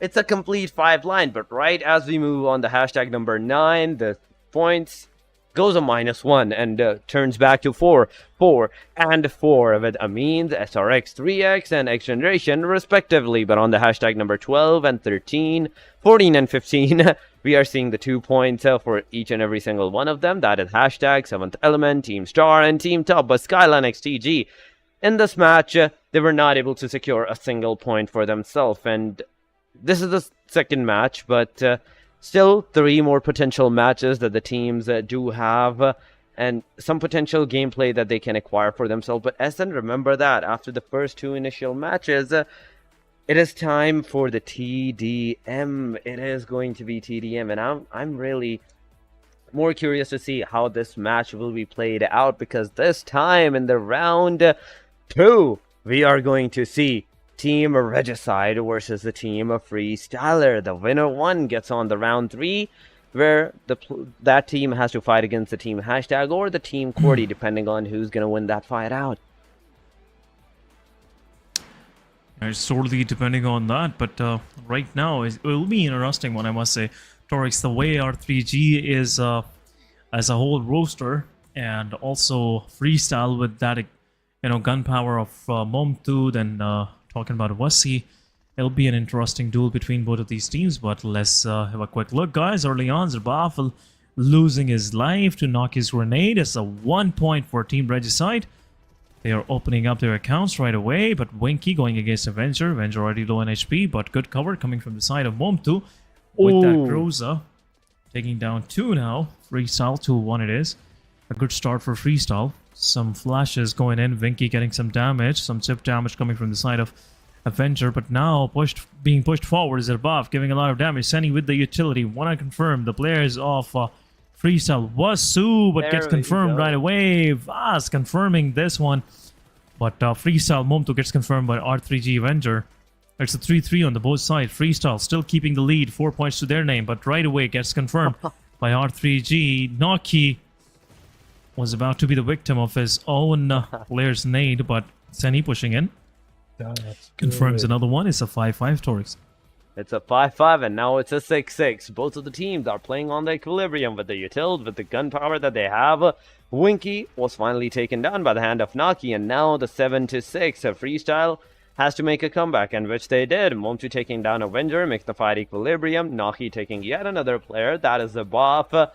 Taking the lead once again onto the players, but now this is the moment, this is the time where the team R3G is taking some more lead. Not just immediately 2 to 3 points, but 4 points. But now the points are finally coming in the favor of the team R3G. A drop shot from the Avenger, but no, it was no luck. He did the damage, he gave out the damage, but no elimination has been done on that. But was with the util, he can potentially take someone down if that potential someone was in the close vicinity. But Groza in the hand, he's going to take the initiative once again.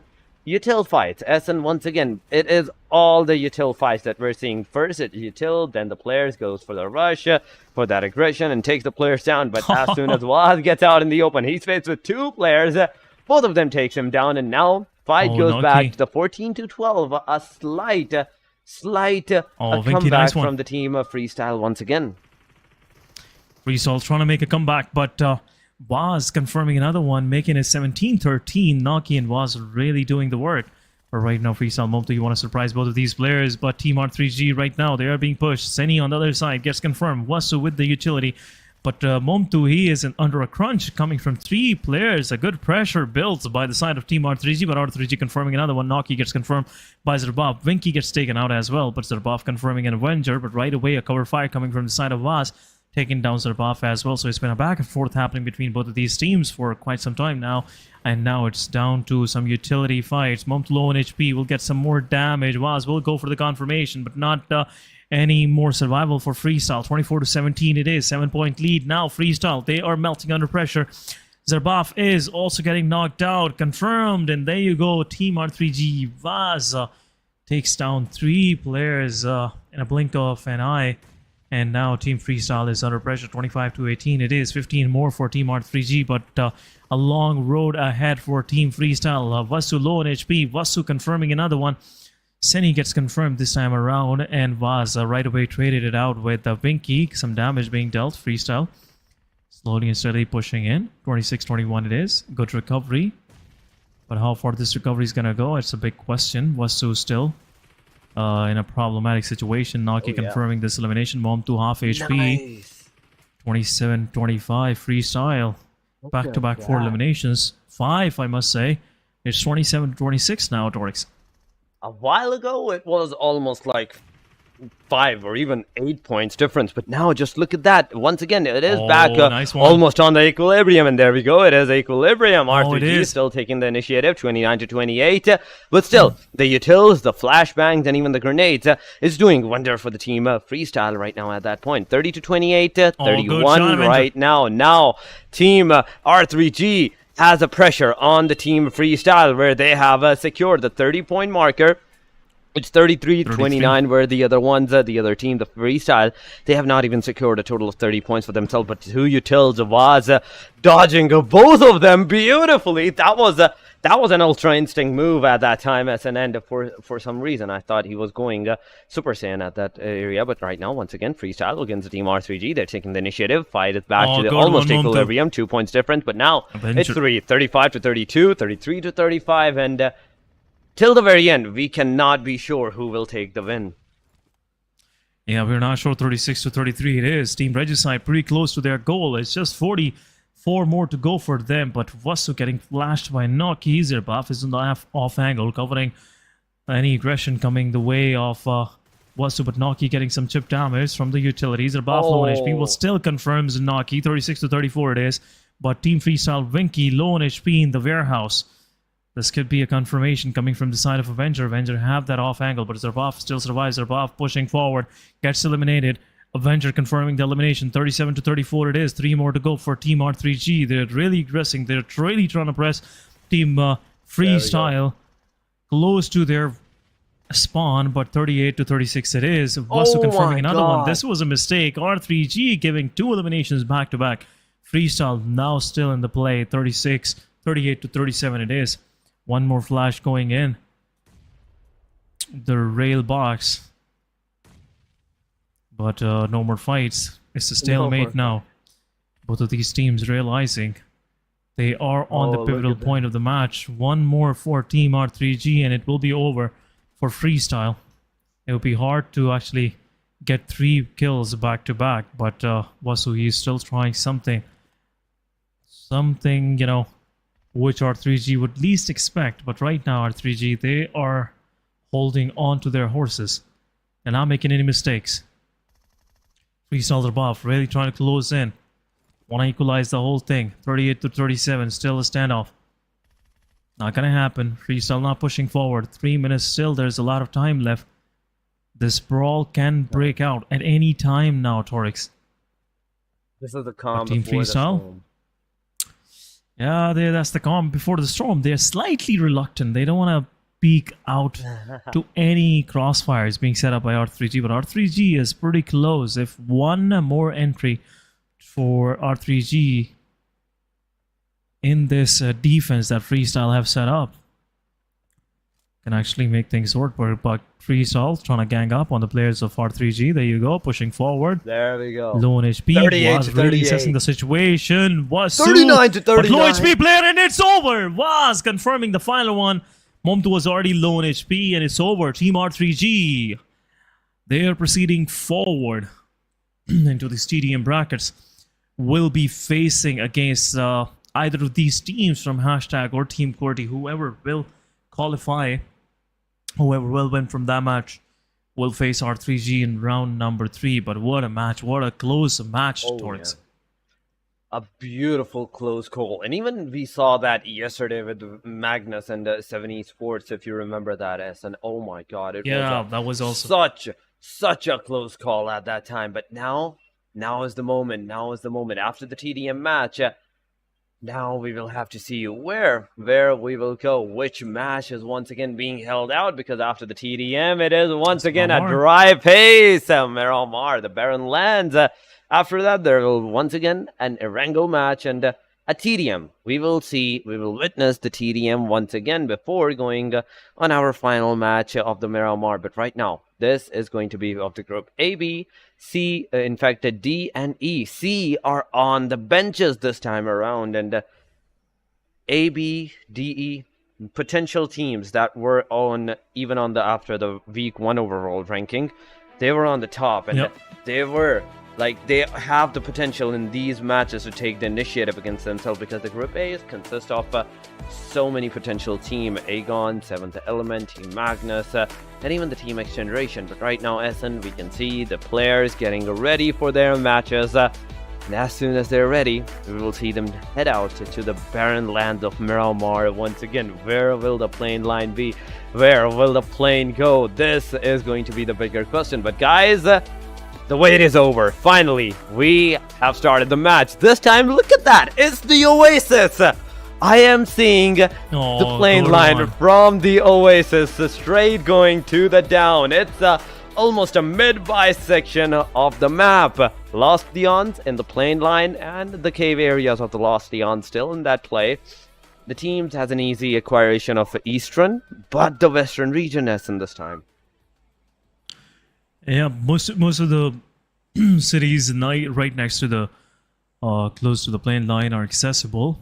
Even though El Pozo, El Azhar, both of these cities can be reached, but Group C is on the benches, so not gonna see any action from R3G, 141 Team QWERTY and Skyline TG. So 3 of the strong contenders of Miramar are out.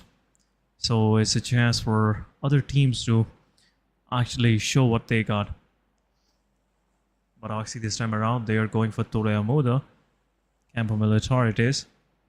Possibly Hashtag going to Cruz de Valle. Up in C, Hashtag trying different drop locations. Sometimes these unexpected drops work for them and sometimes it doesn't. So there is no consistency when it comes to Hashtag, even though in their choice of drops. But circle, what a circle. It's a crater field finish circle, I must say. You know, right above El Pozo, it's that point where it's gonna finish. There'll be a long rotation for Team RD, AMZ, H2E, Team XGeneration, HR, Magnus Esports trying to make their way in. But Magnus against Freestyle. What? Black is there. Zebion trying to confirm this elimination point for himself, but there No. is a No close compound where he can find some weaponry and can take down the player right now. No success. Yeah, there you go. He got it. But Freestyle will pick up their player as well. So no damage being done on the players of Freestyle. So early on, no aggression, no early fights breaking between any of these teams. at But that. Black being thankful to Nomi for rescuing him in the midst of nowhere. But anyhow, a good start for Freestyle. Thank God they didn't lost any of their players. Truly. So something to cheer about, Torx. It truly is. And the initiation from both of these teams, Freestyle and Magnus, it was a hectic. Like, what if the other player had the gun? It was a potential threat to both of the teams. But luckily, none of them had it. None of them took down the other ones. And the early start is going to be a safer one for the teams. But Se7en Esports, on the other side, a sad Black right now gathering up his loot with a UMP and M16 in his hand. He's also trying to find out some potential good guns that he can use against the players. And in Miramar, and I mean potential good guns, I think it should be bolt actions. But the players have already accustomed to the long-range sprays, the M4 166 sprays, that they have an easy chance even without the bolt actions. But yes, Rahman, with the M249 in his hand and 300 plus bullets in his backpack, he's ready. He's ready for the action. But right now, no fight has been initiated so far. Star and Team 7th Element, only two of these teams have some players that lost a little bit of their HPs. But look at that. As soon as one of the players from the 7th Element healed himself, the other one faces the damage and gets a little bit of low. But Star, they're completely a four-man squad. 7th Element, they're still a completely four-man squad. And in this area, the El Pozo area, Team 7 Esports, they have a safer side. They have I'd say a good angle for themselves to even hold out, because they don't want to get, they do not have to get out of the circle. They have the circle, they have the potential position for themselves, and they just can wait it out until, I think, the stage 3, stage 4, until the circle forces them out. In fact, this is what should have been said. Until the circle forces them out, they are staying here. They are staying in this particular region. But M249, evil boy, you need to reload that gun. You need to make sure that the gun is reloaded. It is on the 75 bullets, but no, it is on the 0. But right now, on the other side, the team Oxy at the Campo Militar, we can see SAF TDM, alongside of Endless, Icebreak, and Hunter. These four potential players taking their utils, taking their vehicles, and moving out into different areas. They have to get inside of that circle, because the circle was in a complete western region. It was a complete western array where the circle was, and right now they're on the complete northeastern side. But SAF TDM changing his vehicle to a UAV. Now he can go back. He can pick the players up. But no, he's not going to do that, because the rest of the players might also have the potential cars for themselves. But in the Hacienda, we can see the team AS as well. Mithi in his buggy, Husni, Khan, and Pop. Team AS, the last match, I'd say was not that much of a good one, because we saw some potential early elimination from this team. But right now, moving back to the satellite view, we can see El Pozo being secured by the team 7 Esports, 52 in the close vicinity, 7th Element in the La Cobreria area, Oxy rotating from the Campo Militar, the up northmost road to the circle, in fact. But hashtag, they are also entering from the eastern region near the water treatment area. Magnus also potentially taking the Elazhar road inside of that circle. But FS at the graveyard, they have to secure the car. So far, we saw at the early stages that the FS has at least one potential car for themselves. But the other teams that are outside the circle, that are on the other island, like HR, Team Amines XH2E, they have to take a long road to themselves. At SRX3X, Team Tough, they have the potential chance of taking the fights against each other. Star also entering out inside of that circle near the El Pozo area. First stage, I am telling, there is no fight whatsoever. But as soon the potential of the second third stage closes up, it will be a disaster. It will be a chaos for many of the teams, for some potential teams. But right now, circle is closing on. The first circle, where it will go, is going to bind up to the team. So the teams, as they are in the middle of the area, they might not need to move that much, but the corner sides, the south, the west eastern, in fact, circle corner, that's where the teams needs to like move out the most. So far, we can see the trailer park. It is contested by the Team 52 Esports, but Ruins is completely safe, completely uncontested. Even the La Cobreria, Northern Angle, that's completely uncontested. But 7th Element, talking about them, they might have a potential chance against Team Hashtag, as the Hashtag car is on the fire. It is on fire. The sprays were done. The car potentially got more damage, but now, there we go, with Tokusaurus position. He takes down Leader. Leader gets taken down. It's on Hyan. The shots are being diverged on, and the damage is being dealt. Hyan super low in that HP. He's moving out of the vicinity, moving out of the location, because now they know, now they have the potential that there might be players on top of the hill, and they don't want that any aggression on them. But 7th Element securing their first initiation. Se7en Esports also in the El Pozo area, receiving some damage because one of the players, one of the potential player, is down on his knees. Same for the Team Tough, as one of the player for the Team Tough is also down, but SRX3X, they are taking the initiative against the Team Tough.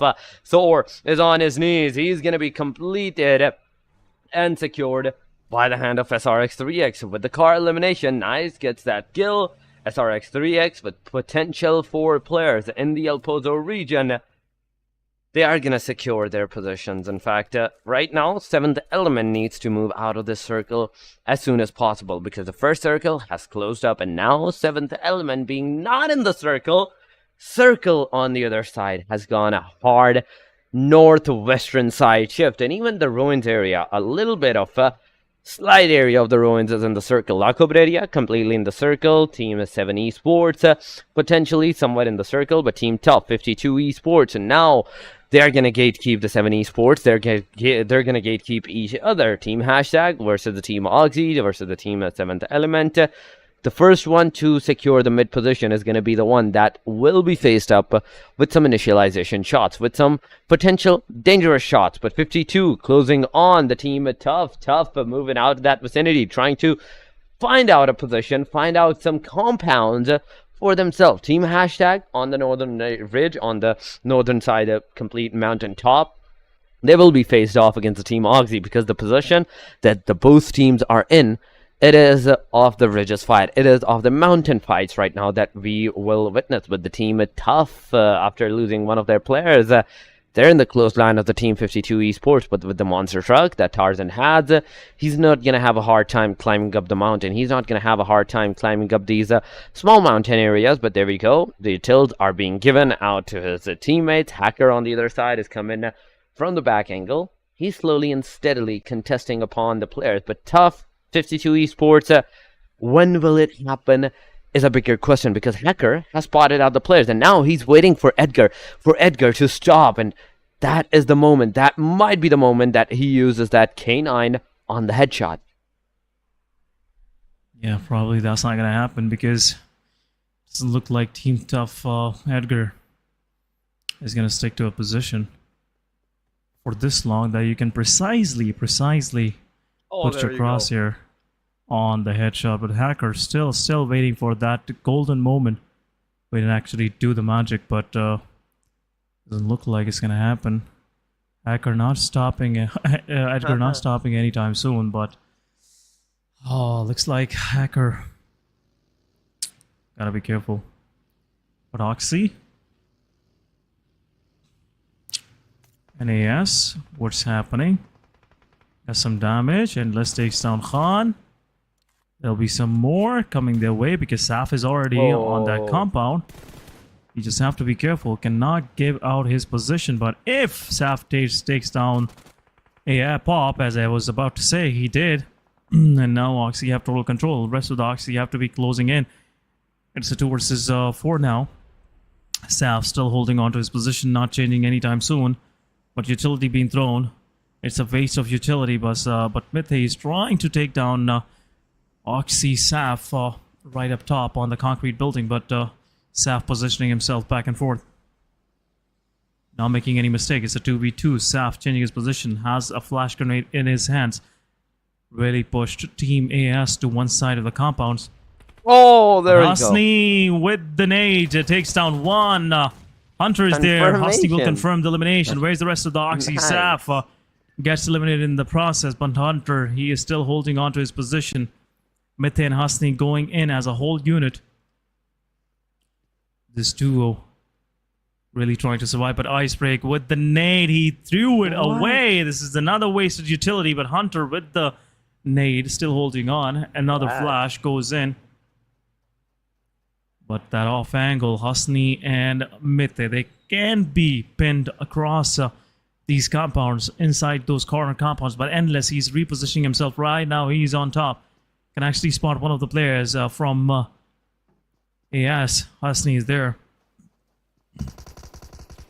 In the kill feed, freestyle going against Team Egg on Excitism, gets knocked out. But here we go. It's a 1v1.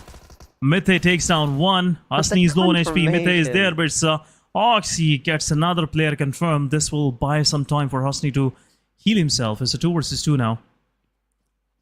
This could be a possible end to either of these teams. Let's see if Oxy Icebreak can do some magic. Can do some miracles. But Blue Zone is really going to pressure both of these teams out. Yes, the position that they have, the potential that they showed against a complete squad is invincible. I'd say it's commendable at that time because the 2 knocks that they done, they completed it, they secured it right at that instant. And now Oxy might be facing some difficulties, might be facing some pressure because the 2 potential players that were a moment ago alive, they're now on the spectator seat. Hunter in a position near the concrete compound, near the Mithe area. He's taking the initiative once again. Hunter has no idea. As soon as he's gonna reveal out his position, Mithe might aggress upon the player, but Hunter has not given out his position. Both of the players are moving out of this vicinity. This grenade might mark out the knockout, but no, it's not gonna happen. On the other side, into the kill feed, Team Aegon takes down Team Freestyle on the hashtag number 16.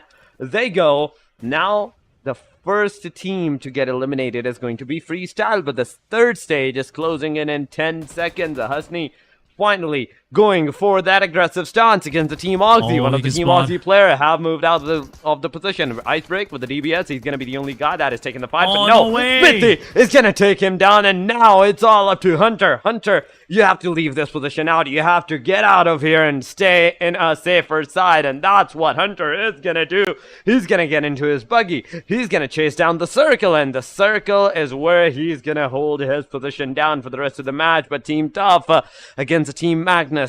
It's happening because Team Magnus, Drawlin is on his knees, and Tough, with even the 3-man squad that they had, they are taking the fights. They're not backing off from any fights that are being thrown on them.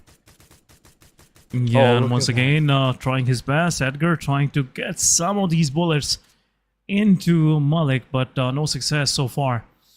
Team Tough holding on, play zone, taking down Amy Husney, Team AS, last man standing, and will, in my opinion, bleed out to the circle. They have nothing much left for them. And it will be... oh my goodness, not a good end to the players of AS. Look at their HPs, look at their HP. They're trying their bandages, everything that is possible, but Mithe is the last one standing. How far he can go, that's a big question. Right now, Magnus Esports, they successfully reset Drawlin, but in the meanwhile, hashtag confirms Hunter. Oxy leaving first, and AS still surviving. What a turn of event we just witnessed, guys. Se7en Esports, they have kept AMZ, XH2E outside the circle. Some revive happening. There you go. Last one standing. Confirmation. Team 3X have these 3 eliminations to their name. Nice, still knocked out. Where is he? He is close to the circle. No problem. Can be revived. Still 1.5 minutes available. But anyhow, Team Star, they're gatekeeping Se7en Esports. They're gatekeeping 3X. Se7en Esports can actually go into a fight against 3X because they are pretty close to each other. When the kill feed already, Shahid takes down Joki from long ranges with a Mini 14. Knockout on HR. The assaulter of HR is down. 7E also picking players on a hashtag now, but 52 Esports, they are welcoming Magnus Esports with some grenades.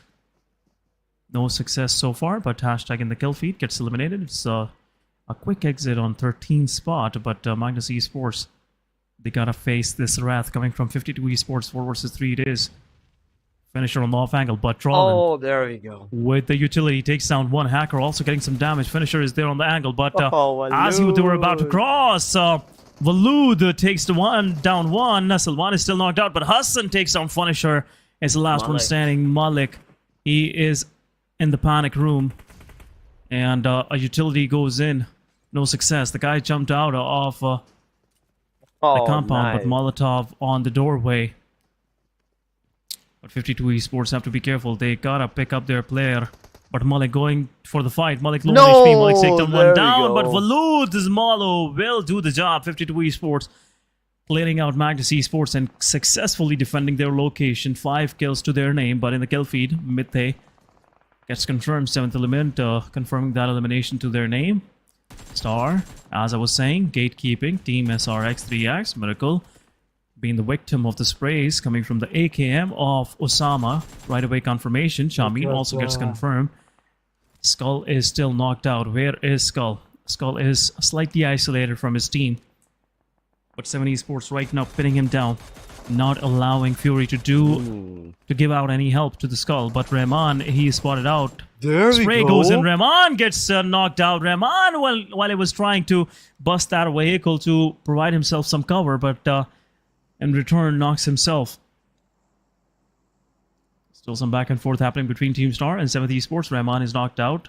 Will possibly get confirmed, but Skull also bleeds out in the process. Team Star still gatekeeping. They have 2 teams that they were taking care of. But 7 Esports, they're pushing on Team Star. Osama is low on HP. There you go. Some cover fire needed. Osama low on HP. There you go. He gets knocked out. Evil Boy taking down Osama. But the cross really happened. Team Star need some quick backup. Osama needed some quick backup, but no backup arrived on time. And now 7 Esports have resetted Rahman as well. But once again, Fury takes down Sad Black from underneath the compound. But the Joker is also now knocked out. It's a 2 versus 2 now. Fury got to reposition himself. Evil Boy will cross. He will definitely cross, and he will easily go for the revive. No problem, but Team RD right now going against HR. Next takes down Buzzet. A long-range fight is happening once again. Team HR lost one of their players, Mr. Black and Rahman. Both of them are knocked out.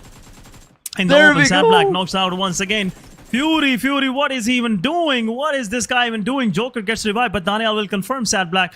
4 eliminations to the name of Team Star. 2 months standing. This team is playing out of their mind right now, Torix. Star. The knockouts, the finishes that they have done, and the Fury's performance with even the AKM 4 times. It's commendable. The guy has not only single-handedly stopped out the team of 7 Esports, but also took down 2 of their players. But right now, 7 Esports, down to the last 2 players, Evil Boy and Joker. They are the potential threat against the Team Star, as well as they also have to make their wins out of that circle. Fury is still waiting out with the red dot, with the 4 times and the 8 times Vinny 14. The 7 Esports, they have to be really careful, because the players that did try to move out of that vicinity, they were completely taken over by the hand of a single player. That was Star. Fury circle closing in 25 seconds. This one might be a potential threat to the teams, because it's a complete open. The players, the teams that have the complete upper advantage, the mountain top that is behind the Team Star, they might have the potential winner chicken dinner for themselves. But in 10 seconds, we are going to see the next circle stage being formed up. Hacker once again with the K9. He's coming close by to the Team Star this time around, but will Fury spot him out? Hacker, you need to change your guns. You need to change to an AR right at this instance if you want to take the fight against the Team Star. But Joker, he has to take his car. He has to get out of this position as soon as possible, because the stage is not in the favor of the team. 52 Esports, they're outside of the circle as well. Hacker with an M4 hand in hand. Fury, smoke's cover might be deployed by this guy, but Star, still, the position that they have the covers from the left and right, but the front and back angles are what's the most important for them right now. But Hacker taking down Fury. There goes the cover fire. Nice Daniel giving out a beautiful cover. Nice 52. one. Hacker is down on his knees. Hassan has to go, but Se7en Esports, right after seeing them shots, they tried to make their way inside that circle. But 52 Hassan, he is going to be that potential threat right now. That is standing between the Star and Se7en Esports elimination. But Joker was the one that got taken down. Evil Boy did not stop for the revival. Star Fury, on the other hand, has been revved. Se7en Tokusaurus taken down some elimination. Salman has been confirmed. Se7en Esports, so far with the 5 eliminations, all the 4 players are still alive. 9 total teams, as in 27 total players. Team Tough, Team 7th Element, face to face, but 7th Element has the upper advantage of the circle. They can wait it out until the teams move inside of that circle. But HR, RD in the back line, so we can see them potentially going clothesline to each other. But Pinkman holds the most threat against the Team Star right now, because from the backside, if he has an angle, he can take down at least both of the players down. But there we go, another potential knockdown. Team RD facing some casualties as one of their players gets taken down. HR next, using that buggy, trying to close out the gap, distance between the two teams. Now he's going to use the utils. Now he's going to use the throwable, and this might just be it, because it has done a splash damage on not just one, but 2 of the players. A Molotov came in for the rescue, and the players are on fire. They're literally on fire. Next, with the DBS, he's going to take the initiative shot against the Pinkman. He takes him down. Nice one. Same, there's a potential grenade in the close vicinity of the player, but M16A4, 4-time scope. It's on a single tap fire. The player cannot do anything, but right now, taking the DBS on the player face. And next, will you do it? Will you do it? Yes, you will. You do a lot of damage on the players, but the potential players are giving out the revive against all odds. But 52 and 7th Element, look at that. It's happening as well, as 7th Element loses one of their players. Evil Boy taking the fight against a Fury and taking the revenge on the Team Star as well. Yeah, Team Star, last man standing. Pinkman being the defender. Smokes are deployed. Star Daniel, last one standing right now, gets confirmed. But next it is with the DPS once again. He's trying to wrap around. He's trying to wrap around the players. But Team RD, they're really going to have a problem, because the kind of angle Next is trying to make on the players of RD, it will be something interesting. But Next once again takes one down. Possibly will take down Shahid, low on HP. 1 Molotov, 1 nade can actually make the difference. But Team HR getting damaged from far away as well. XGeneration have some angles on them. It'll be a hard survival for them at this very moment. But RD, they are keeping their cool and composure. But RD, they're pushing forward. They have realized Next is low on HP. Next goes in. Beautiful. RD pushes forward. Is down to Joki. So 1v3. Joki low on HP. Goes against Buzzin. Will take some damage, but will get confirmed as well. Shahid confirming the final kill on HR. No eliminations got eliminated on A spot. Only 1 point to their name. But HR, meanwhile, gets eliminated. RD still surviving. 3 man standing. What a revive coming from the side of Pinkman, I must say. Oh, yeah. And now they're holding on to their position really strong right now. But XG, they're going against the players of Aegon. But 1 nade from IQ will take down Psycho. Psycho is knocked out. A following utility will also come. Falak is also helping out IQ. But IQ pushes forward, realizing this is their time where they can actually go for the fight. IQ not realizing. Alpha Boy is on that off angle. Falak from the back lines gives some cover. And Alpha Boy not realizing. But Thug is there. Thug will possibly survive. Surprise! But Falak! What is this guy even made of? XGeneration down to last man standing. Aegon XI8, IQ low on HP. Falak with that off angle can actually give that backstab, and it's over. 2 versus 4. XGeneration once again. Falak and IQ wiping things off for XGeneration. And Tough gets eliminated on the 5th spot as well. RD also getting knocked down. Another player from 52 Esports taking down Buzzit.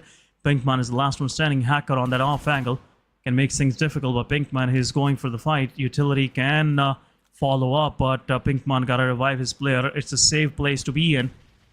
But this angle from Aegon XI8 is really tricky. IQ can actually jump into the picture at any time soon. But right now, 52 Esports, they are pretty sped out RD surviving. Another revive, another good revive coming from the side of RD Pinkman. Gotta retreat, gotta step back a little so he can actually assess that aggression coming from the side of 52 Esports. 52 Esports, they are pushing forward. Some space coming in. Balud, the low on HP. Pinkman taking that cover. Buzzit have to be careful. Hacker have that off angle, but Buzzit once again gets knocked out. It's a third party. Pinkman, well, he was trying to run away, but will be leaving for lobby. Red Death on 4th spot. Good match from them. 9 total points, but 52 Esports take on XI8, 7th element. 3 of these teams surviving. 52 Esports with 10 eliminations to their name. Now slowly and steadily trying to capture more land for themselves so they can have a better hold on this coming circle, Torix.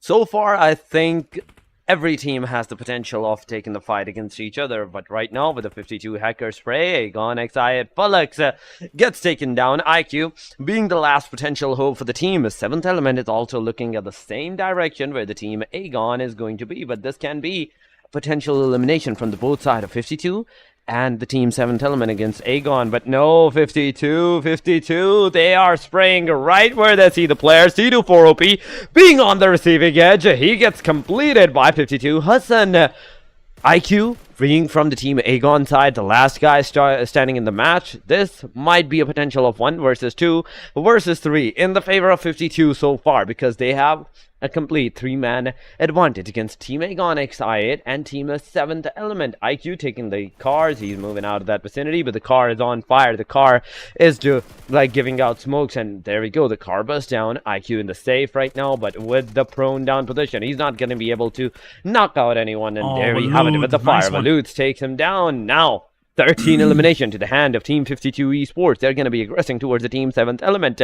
It's a 2 versus 3. 52 has the chance, but no, Divine taking down one of the players. That nice is a hacker, changing the fight to an equilibrium. 2v2. Both of the teams now have the equal opportunity. Both of the teams have the equal chance, but the circle is what's going to make the difference, because this is a stage 9. No one's going to have the circle for themselves. Valud on top of the mountain. He's trying to take the same position as 7th element Tokusaurus, and just look at that. They're potentially in the same region. They're potentially face-to-face against each other, but the DBS is what's going to make the difference. Whose DBS will hit first is the bigger question, but Divine, he is on top of that mountain. He has the best angle.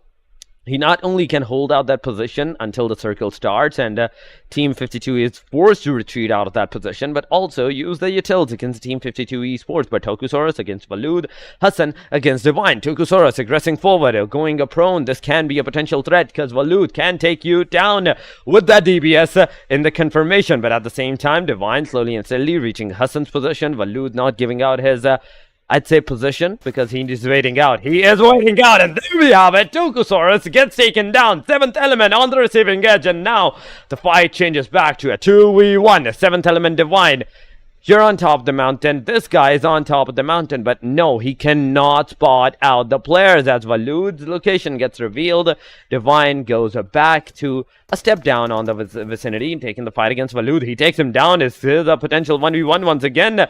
10 elimination to the 7th element, 14 elimination to the Team 52 Esports, who's going to have the 15th elimination and winner chicken dinner, or the 11th elimination winner chicken dinner. We have to see, because the circle has started, SN, in 1 minute. The circle is going to close on Divine. Both the players, Divine and Hassan, have the potential chance, but Hassan, the position that this guy has, it is a threat, because as soon as he's going to get out of that position, Divine has a complete angle on the boy. He's going to use the peak, he's going to use the fire, but no, Hassan goes down. This is a good move. The jumping down of that vicinity, going into a lower ridge from the top ridge, is always a good choice against the, I'd say, the steepy, slopey areas. Yeah, Blue Zone really going to press Se7en Esports, 7th element Divine off the edge, and definitely this will be a decider. Once again, Divine playing very safe, very nice, very nicely managed, I must say, but UMP suppressed between both of these players. Oh my goodness, this will be a finish. Switching happening, but 52 Esports Hassan confirming the final kill. 7th element couldn't get the chicken dinner, and the deserving team gets the chicken dinner. 52 Esports it is, guys, once again. 52, 15 eliminations. They have done it. A 15 elimination winner chicken dinner. A total of 25 points to their name. 2,769 damage. Now, they're on the hashtag number 15 in the overall ranking. But guys, this is after the 25 points. That means they still have to secure a lot more points. But right now, we will have to go on a short break.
Welcome back once again, guys, after this short break, and you are watching PMPL Pakistan English live stream, I must say, PUBG Mobile Pakistan official. And once again, guys, thank you so much for all the support, and we'd really appreciate it from your side. But once again, talking about the previous match, let's have a quick look at the MVP, which is on our screen in a very short moment from now on. But at this very moment, what I feel like Torix is, what an outstanding 1v1 fight at the end, because we were least expecting this kind of change happening between both of these teams, because 52 Esports really had the clear-cut man advantage. They made it a 2v1, but still, Divine with that very calculated clinical gameplay, the way he was hopping from one to another cliffside, it was really, I would say, something to really admire, I must say. But at the same time, MVP starts is Hassan, the final, finisher for Team 52 Esports. 7 eliminations, 212 healing done, 953 damage, and 4 knockouts, 3 assists, and 29 minutes of survival, and really grabbing that chicken dinners out of the hands of Team 7th Element. Great work from the side of Hassan, a well-deserving MVP, Torix. A well-deserving MVP, nonetheless, and with the 7 eliminations that the player had in his, I'd say, potential clutches, he has almost done a 50% contribution against the whole team. 15 total points for the team, but right now, the top players are here. Hassan with 7 eliminations, Falak with 6, Chotu with 2, and Walud with 6. 3 players from the Team 52 Esports are on the top player leaderboard, but right at the end, we are also seeing Divine with 2 eliminations and 716 damage to the player name. But 52, after that winner chicken dinner, they're on the hashtag number 15 as in 25 points secured by the team, and it is a good jump, I'd say. It is a good start for the Team 52 Esports, but they have to keep it consistent. They have to make sure that they keep the complete fights, complete scenarios to a consistency where they're going to secure at least 10-12 points in each matches. But right now in the match ranking, 25 points for the 52 Esports, 7th Element right behind them with 16 points, 14 for Aegon, XI8, Red Death with 9, 6 for Se7en Esports, Team Star once again getting 5 eliminations points out of the 5 eliminations that they have done. Not a single point in the position, but SRX3X with 4, AS with 3, and so on. As on the hashtag number 8, we're gonna see 3. That means from now 9 onward, we might see like potential 2 or 1s. Yeah, this is gonna be the story, because there's nothing much left for the teams down below. XGeneration with 3 points, Team Top with 3, hashtag with 2, Team Oxygen with 2, AMZX2H2E with 1, HellRaisers with 1, and Magnus and Freestyle with none. 0 points to both of them. And what a match, I must say, especially the way 52 Esports, they cruised their way throughout this match, that fight against Se7en Esports. Oh yeah. Actually rescuing one of their players from Team Star, then finishing off Team Star, going against Team RD. So all of these fights really actually gave them that much needed momentum that they needed, and those much needed elimination points, so they can actually finish off pretty nice and clean at the end. But outstanding match once again. We'll have a quick look at the overall ranking, where Aegon XI8 right now on first spot with 278, 20 points lead now for Aegon XI8. That's interesting. But Regicide on the other side, slowly and steadily closing in. They still have a long route to go ahead of them. 27 points lead for 7th Element now. Gotta be, not 27, I would say 32 points lead for Regicide to cover against 7th Element. So really 7th Element and Aegon XI putting themselves away from the rest of the competition. Well, on the second page, Red Death go to recovery. Now they're on the 11th spot. 139 total points. And looks like they are cruising their way to the first page as well, slowly and steadily. HellRaisers with 131. Team QWERTY with 127. 52 Esports with 122. 7 Esports, good recovery, I must say, 113 points to their name as well, 1 chicken dinner. So on the second page, we're seeing some good numbers of chicken dinners, because Red Death with 2, then we have HellRaisers with 2, so you know, what else do you expect? But even though with those chicken dinners to their name, still, you know, they gotta work a lot to move on to the first page. Still, nothing have, you know, gotta, you know, I would say nothing late for most of these teams, because at the end of this day, there will be only 3 more days to go. Only 12 more matches to go to actually make it to the finals. That's the big deal. But right now, things are looking nice and crispy, and I'm actually more of excited now for this Erangel, the one coming, and Group B will be on the bench historics. Truly, yes, and with now Erangel being on the setting map, this can be a good match for majority of the teams, because it's Erangel. Every single team, once again I have to say it, has a potential to win out, dish out some good and juicy points for themselves, because it's Erangel. This is the match, this is the map that every single team is most familiar with. Not the Miramar, not the Sanhok, but Erangel. This is where the teams jump right at the very start. This is the only match that you know like the back of your hands, and the teams have to know what they are going to use their position at. But yes, as you already said, the Group B is going to be out, and Group A, C, D, and E are going to be the ones that will take the fights. Now, with this Erangel, I think it can be a momentum setter for today, SN, because the first 3 matches, in fact, have been concluded.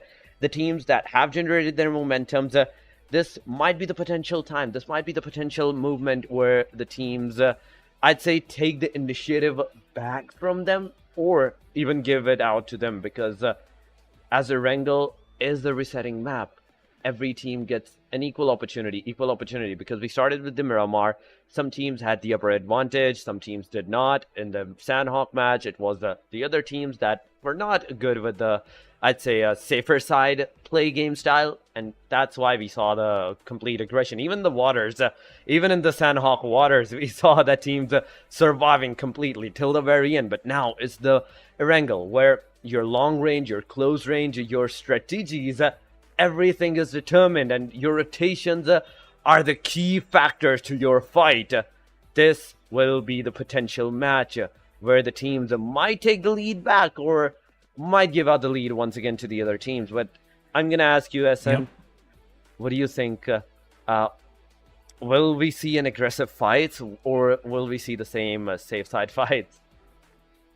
I gotta see the start of this coming Erangel will be slightly slow, as we mostly tend to see, but there will be some, you know, back and forth happening early on. Some of the players will get eliminated during the rotation, but in my opinion, I feel like this match will go to Aegon XI, because they've been striving hard throughout this day for a chicken dinner, but this is their last match of the day, as they're the Group A, and the final match they're not gonna play. So in my opinion, it's Aegon XI now. Okay, and as you said, Aegon XI8, I'm gonna go with the Team R3G. I'm gonna go with the contenders because 7th Element, I believe, is not playing this match. So R3G for me, and let's see the players getting ready for their potential match, the Erangel one. And as we will jump into our match, the plane line is gonna determine, I'd say, the start of the match, whether it will be a safer side or whether it will be an aggressive stance to the teams. But right now, we're seeing the teams getting ready. They're making sure that everything is good from their side. No potential disadvantage that they might have against the other teams. But right now, Se7en, once again, you chose Aegon, I chose R3G, and just imagine, just for the sake of imagination, imagine both of them gets eliminated at the early stages. Oh my goodness, yep. That's an interesting question, I must say. But match number 9 for this week, we are jumping into the only Erangel of the day, where you see some of these teams trying to wrestle their ways through the match. Wrestle their ways up on the overall leaderboard, because we are seeing Aegon XI, and they have a decent amount of lead with 7th Element. If they get a chicken dinner in the final match, it would be a close fight for Aegon and 7th Element for these weekly overall rankings, league stage overall rankings, and will really put 7th Element in a position where they can have better, weekly bonus points as well. But right now, Aegon XI is doing that recovery, hashtag, going to Nova Repnoi this time around, where they won't be greeted by HR because HR is not playing in this match. Group B is on the benches. So hashtag have a safe bet on Nova Repnoi. But let's see which side we're going to see our first play area pop in, because that's really going to decide the fate of many teams. It could be an unorthodox circle coming on the Sanhok military island, or it could be something going up north, a northeastern circle. But as I was about to say, the other way around, there you go, we saw a northern circle, but this time around it's more of converging on Rozhok, shooting range and Se7en. So, an interesting one. Star is in the play as well. Star not going for the fight this time around. Where have they dropped? I have no idea. Farm. Still trying to find. Yeah, they are on farm. Yes, there you go. So no early fight happening between Se7en Esports and Star. Good choice from Star. Star can actually make their way into the circle through the Water City down. There's that bridge available for a quicker rotation, but Magnus Esports draw in, might be facing off against one of the players from Team Star. This could be Star Osama, and not the right contender to go against early on. But it is what it is. RD on the other side, they're not going in Yasnaya because they've been contested by 141 in Yasnaya Polyana, but this time around they're going slightly more toward the north, as they might cross their ways with the SRX3X, which chose this time a wise choice to go to Stalber and Kamishki. So SRX3X, the potential is there to get a good match for themselves as well, Torix. But SRX3X, just look at the split angle that they have secured. Stalber, one player, Zen near the Se7en, one completely in the Kamishki, and one on the outskirts compounds of the Kamishki area. So not as much of a play area that they have. It's also a potential danger, because a single player knockout means a completion on the player. They're not going to survive it out. They're going to bleed out, or they're going to be finished up at that point. But potential aggressions at the Yasnaya Polyana, where the team RD and 141 Bablu is clothesline into the vicinity. But Se7en Esports, they're at the Se7en. Star did not go Se7en this time and made their way to the farm. R3G in the Milta City, hashtag in the Nova Repnoi. So not much of an early fight aggressions happening in this completely normal circle, where Magnus is in the Pochinki, they have the circle, Oxy in the school compartment, they have the circle for themselves. So the second or third stage, as you already mentioned, the early stages of the circle, we're not going to see the fights, and that's exactly what's going to happen. But R3D, look at that, taking an early route inside of that circle, potentially going right between the XGeneration and this can be some potential eliminations on them if XGeneration have their guns out at that time. But Team QWERTY, they're also in the path of the team R3G at that time. But Hunter, no fire. Thug, no fire whatsoever. No heat markers have been done. And in the prison, XGeneration is Alpha Boy with the DBS and the M416 potential good guns in the player's hand. Just look at that. That grab, that precision that the player has on his control. We're seeing it firsthand. Hunter, on the other hand, and alongside of that, Psycho, both of the players has a car. They're in the car. They're rotating as well. But Alpha Boy, as soon as he heard that they need to move out, he gets into his Dacia. And now XGeneration is also doing the same thing that the R3G is doing. But 16 players. Se7en, 16 teams are surviving. 64 players are there. We're not seeing the early contestation. And talking about the last match, the Miramar, it was, compared to this one, it was kind of a early fighting starting, but not this one, where we see the dry phase being on the aggression side, the non-dry phase being on the non-aggression. I did not get this at this time. I can totally understand your pain, brother. I can totally understand what you're going through right now. I must say this is a kind of a similar feeling that I have, you know, early on. If you're seeing the players move in, you know, in peace while playing a PMPL, it really bothers me down to my core. Chaos.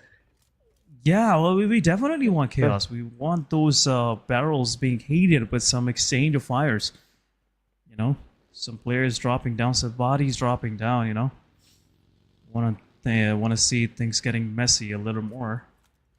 Nothing's happening right now. Oh, look at that. Yeah, look at that shenanigans. You know, I really like that. You know, requesting your teammates, hey, can you put your car skin on mine? I actually want to Can I borrow the car? Enjoy that speed on low cost, you know? What color is that Bugatti? Yeah, what color is your Bugatti? I was like, yeah, it is multi-color, you know, it's the rainbow flag. I want to go into that discussion, but anyhow, yeah, so gotta be careful. You never know. But anyhow, Blue Zone first making some contact with SLXDG. Destroyer going for a vehicle search operation. Well, let's see if he can find something for himself. Early on, SLXDG are pretty far from the circle. They are the one, I guess, they gotta make the longest distance travel. Yep. Right now. Hashtag also leaving the vicinity of Sanhok Military Island. No more inhabitants of Military Island left. Hashtag choosing Milta Bridge to actually start their rotation. Good choice, I must say. Start slowly and steadily going uphill. We'll check out Potato Hill for quite some time, and we'll see which way they can actually go, because look at this centralized concentration of these teams. The way they have packed themselves pretty close to each other is really giving me the vibes that within the next few moments we're going to see some fights breaking down between most of these teams. We might see Torix 1-for-1 going against Magnus Esports, because both of these teams are pretty close by. Truly, they are close into the vicinity and they have the potential to take the fights, but it all depends, Se7en. It's going to depend on the first circle, I think, because the first circle is going to be the decider. If the teams are going to stay there, not giving out the fire, or they want to take that aggression. But Aegon and the Team Star, look at that during the rotation. They're potentially in the close line near the Potato Hill, and Team Hashtag is also making their way to the same position. This can be a potential 3-way fight, but FS, Team SLX on the hard southern angle. They're outside the circle, but the circle is going to go a southern side. Rozhok, the complete water city, the ruins, even the school apartments, it's in the circle right now. 1-for-1 Bablu, Team Magnus did not had to move out of their position, but it worked for the Team 1-for-1 Bablu for right now, because now they have somewhat a Rozhok area for themselves. But Oxy, they are in the close line. They might take the fights against the Team Hashtag, but in the kill feed, we can see 52, and the fight once again happening against the 1-4-1 side, Magnus but Esports. Oxy, there was Magnus, in fact. Magnus taking the fight, 52. Look at that. Waloed confirming out that elimination, but no!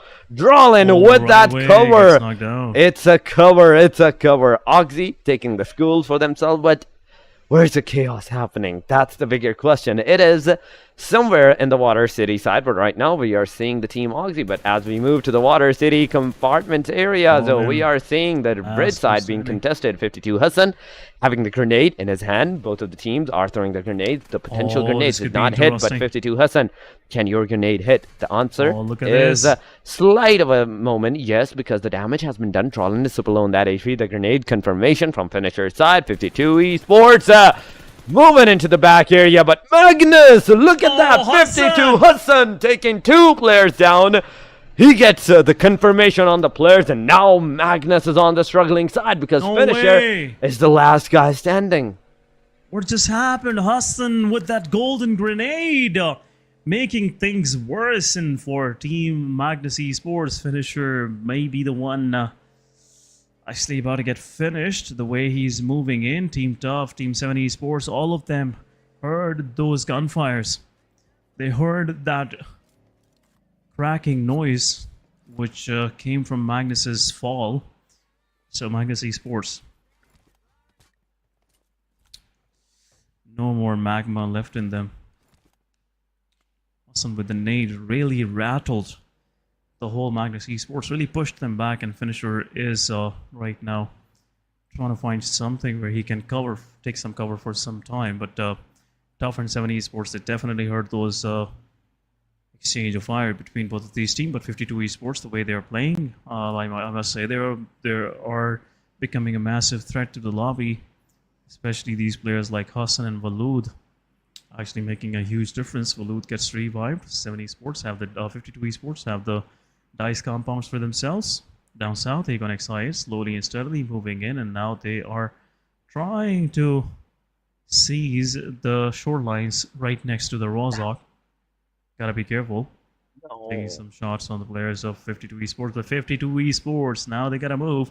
Team Tough, they need to rotate as well. Team RD might gatekeep all these teams trying to breach in from the northern side, especially Team QWERTY and Team Tough right now. But Team Star, they have a good position for themselves, choosing the Rozhok Bridge and Eastern Rozhok Bridge, and will be going straight into XGeneration, where the player from Star is pretty close by. SRX3X going against R3G. One nade from Zen will take down Miracle and Shamir. And Zen as well. It's down to last man standing. R3G have no realization.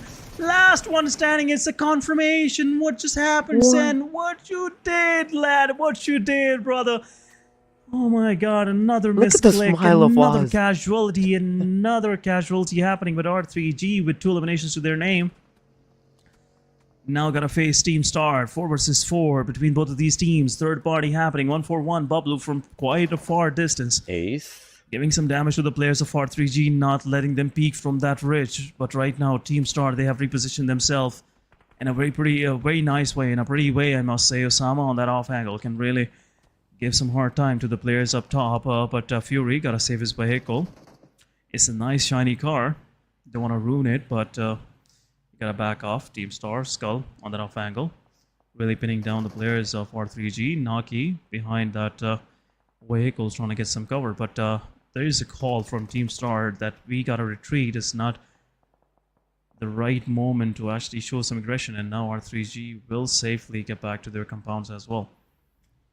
It was about to break in between both of these teams, but Zen, oh my god.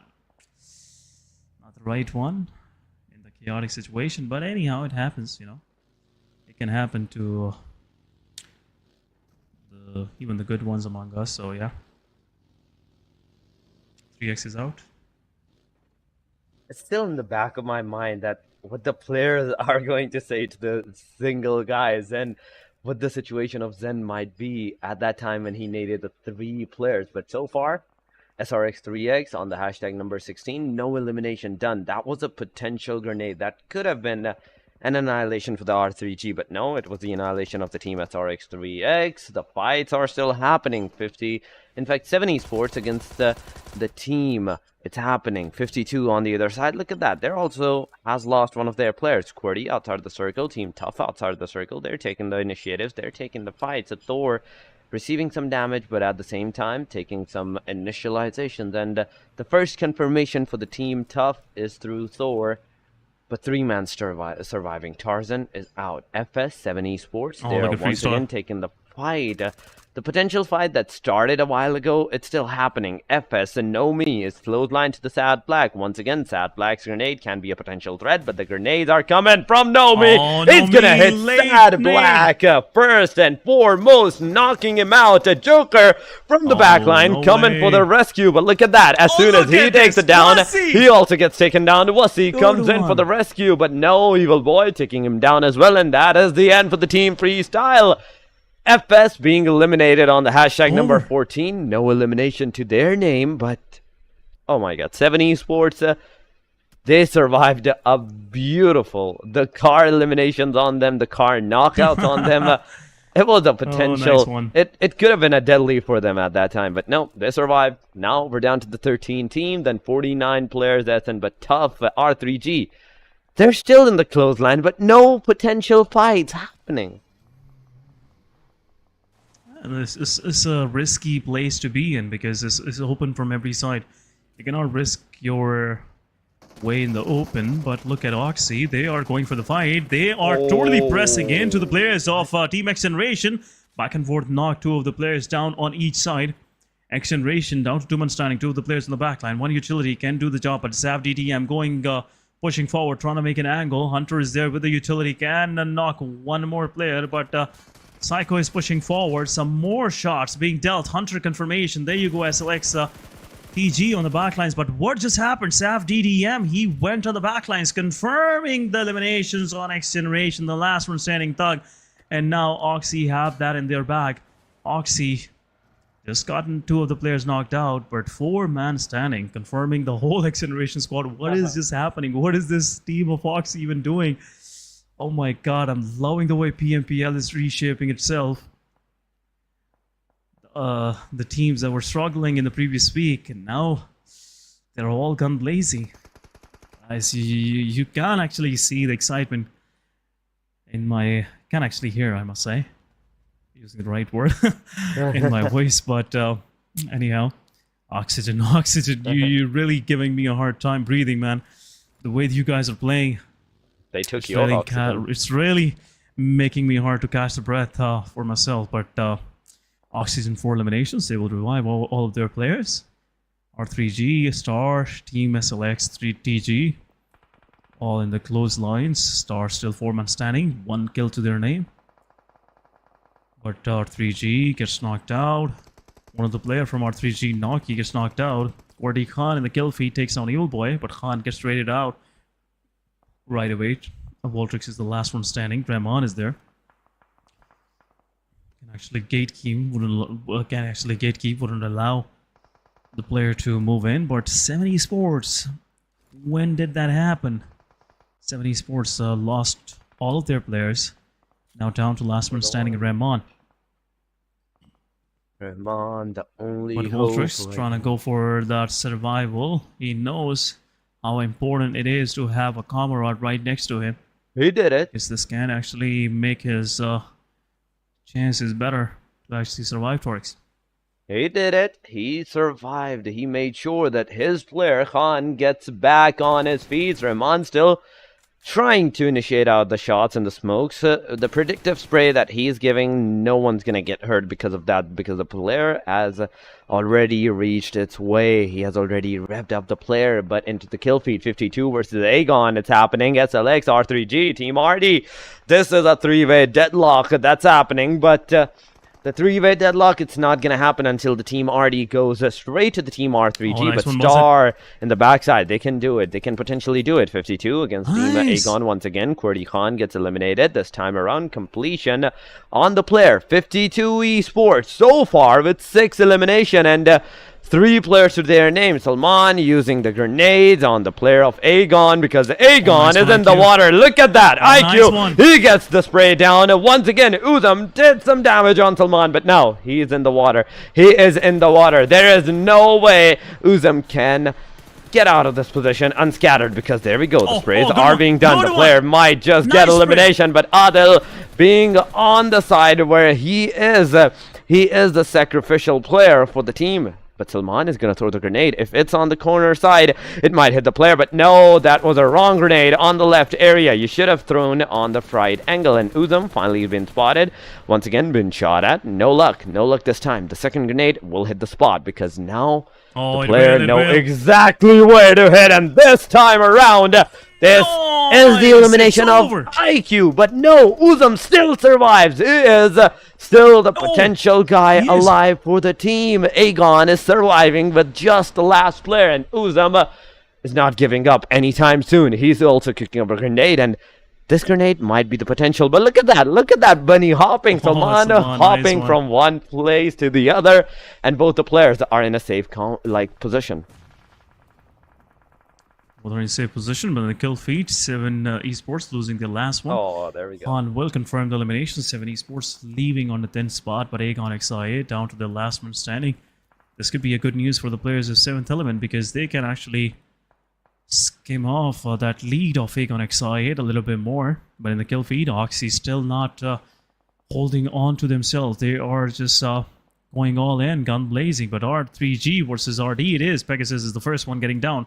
It's confirmed right away, but RD, they're slowly and steadily pushing in. At the same time, 141, they decided they want to push in as well. But RD right now, under the immense amount of fire coming from both sides, R3G and Team 141, both have pinned down the players of Team RD. One utility going from the side of Sirius. This can actually hit the spot, but right now, still no success. But look at this. One utility more going for the side of Bablu.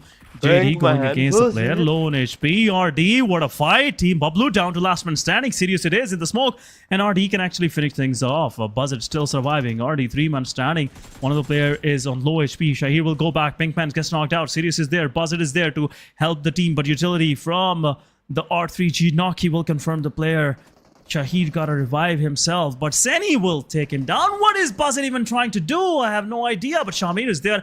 R3G can actually press from the back, and Shahid is the last one standing. Will get confirmed by Bubble Sirius, and there you go. R3G will confirm the last one standing. RD is out. 141 is out. Both of these teams leaving side by side. R3's used 7 eliminations and a good side of the map to themselves now. No more threats available for Team RD. Someone in the backline I can see is there, but gotta be careful. This 52 esports player will confirm Aegon XI8 Uzum, and Aegon is out on 7 spots, 0 eliminations. Will get some placement points to their name, but Valud gotta regroup with his team. It's time where everyone gets together to feast onto the opposition right now. But SLX, TG, 3 of their players surviving. Star anxiously waiting for a mistake from TG. So they can capitalize on only 1 kill to the name of Team Star. So far, only a single elimination to the Team Star, and I think the way that the Team Star is playing, they're playing for the winner chicken dinner at this point because they're not engaging themselves in any kind of fights. They're making sure that they stay out of any fights that's happening until it's on their faces. But into the kill feed once again, Team R3G taking the fight against the Team Hashtag against the Team Oxy. 2 of the players down, but Hashtag also receiving some damage from the Team 52 Esports. Hashtag going once again with right now a duo inside of that circle. R3G might be the potential contenders that might come from the back, but 52 Se7en, he's throwing the grenades constantly on the Hashtag areas, but no connectivity so far has been done. Now Flanky gets spotted, and there we go with a single spray. He takes him down, leaving everything on Leader's shoulder. But Leader, will he be able to complete the responsibility on his shoulder? That is the bigger question because he's in the complete open. As soon as this circle, as soon as this smoke in fact even ends, he's completely out in the open and in this, vision of the Team 52 Esports. But Flanky is the one that gets eliminated. Leader is still alive. Leader is the last guy standing right now. But Oxy in the backline, they can still have the potential of fighting against the Team 52 Esports. R3G slowly and steadily staying in the corner side of the circle. They are waiting for the stage 7 to be made, and then they're gonna make their way inside of that circle too. I'm seeing potentially every team is trying to hold out that corner edges. We're not seeing majority of the teams in the mid because they know it's that deadly. 6 teams and 19 players. That's what they can see. 19 players alive, including them. And that's what making them a little anxious that going into the middle might be the end of the complete team. But Waloed, look at that. Waloed's location. He cannot just easily spot out the player, but he is... also in a position where he can eliminate the leader at that time. But Hassan, he has also been spotted. Waloed taking fight against Team Oxy. Waloed shooting on the players. Oxy ice break, not surviving, but using that vehicle, he is gonna move out of that location. But leader, that single position can completely mess up the complete, I think, the 2-man strategy of the Team 52 Esports. You're gonna mess up bad. Leader will take one with himself right now. Waloed just staying on that slightest edge available for him behind that boulder. Wow. Hashtag leader is waiting with his DP28. Wanna pour those bullets down the cranium of Waloed. Will take him down with a hashtag leader. Oh, look at that. Still, it's time to strike. It's time to strike. Oh, look at that. He will do something, but Waloed will spot him. But at the same time, R3G will take him down. Waloed gets confirmed. 52 Esports down to 2-man standing. It's top 5 now. Things are getting tough. 52 Esports gotta be careful. They cannot over-aggress right now. Oxy is holding on to a position where Team 52 Esports is pretty much gate-kept.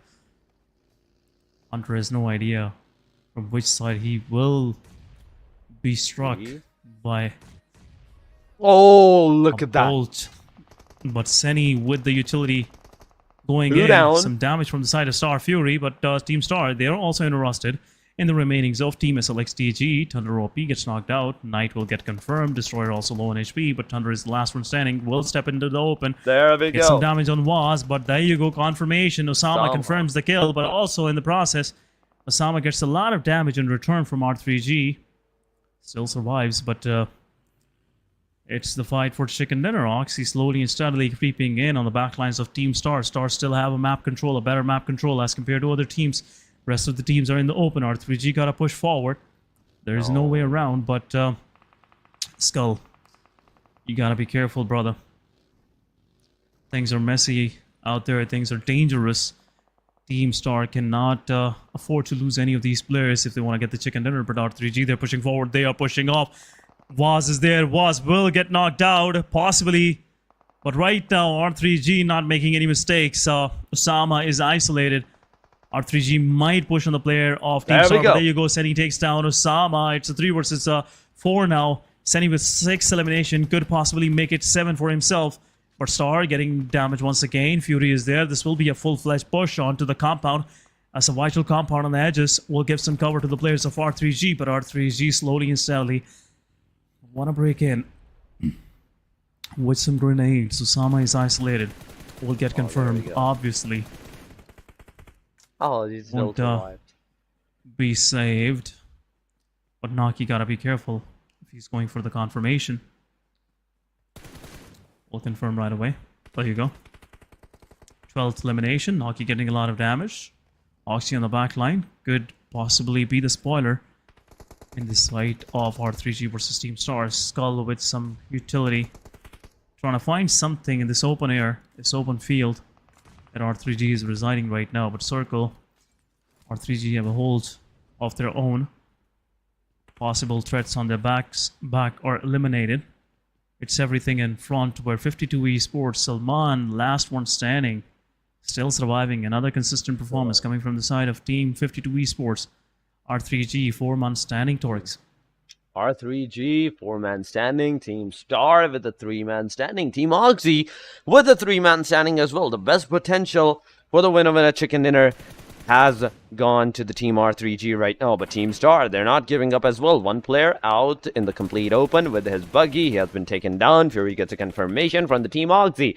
Now it's difficult for the Team Star to survive at this point because the circle is closing on. The Team Star is already on the low HP, and there we go with the Nocky fire. It's a confirmation on the Team Star. They get eliminated on the hashtag number 4 with just the 2 elimination. 52 Se7en still surviving, still making sure that if the players do stop in his close vicinity, that's when he's going to use the DBS. Otherwise, he's just going to survive till the very end. But it's a stage 9. This is the potential end of the stages. But the Nocky grenade hit Hunter. He gets done, and confirmation on him with a singular another grenade. Now Team Oxy is being pushed at. Nocky comes in for the fight, but taking him down. Nocky's down, Senny's down. Waz and 420 Boy are the only 2 hopes, but it is a fight of 2 versus 1. Se7en has been spotted. The players are not going to give out the rev, but with the fights that they're taking, 420 Boy is going to throw the potential grenade that will mark the territory of their winner chicken dinner. 1 grenade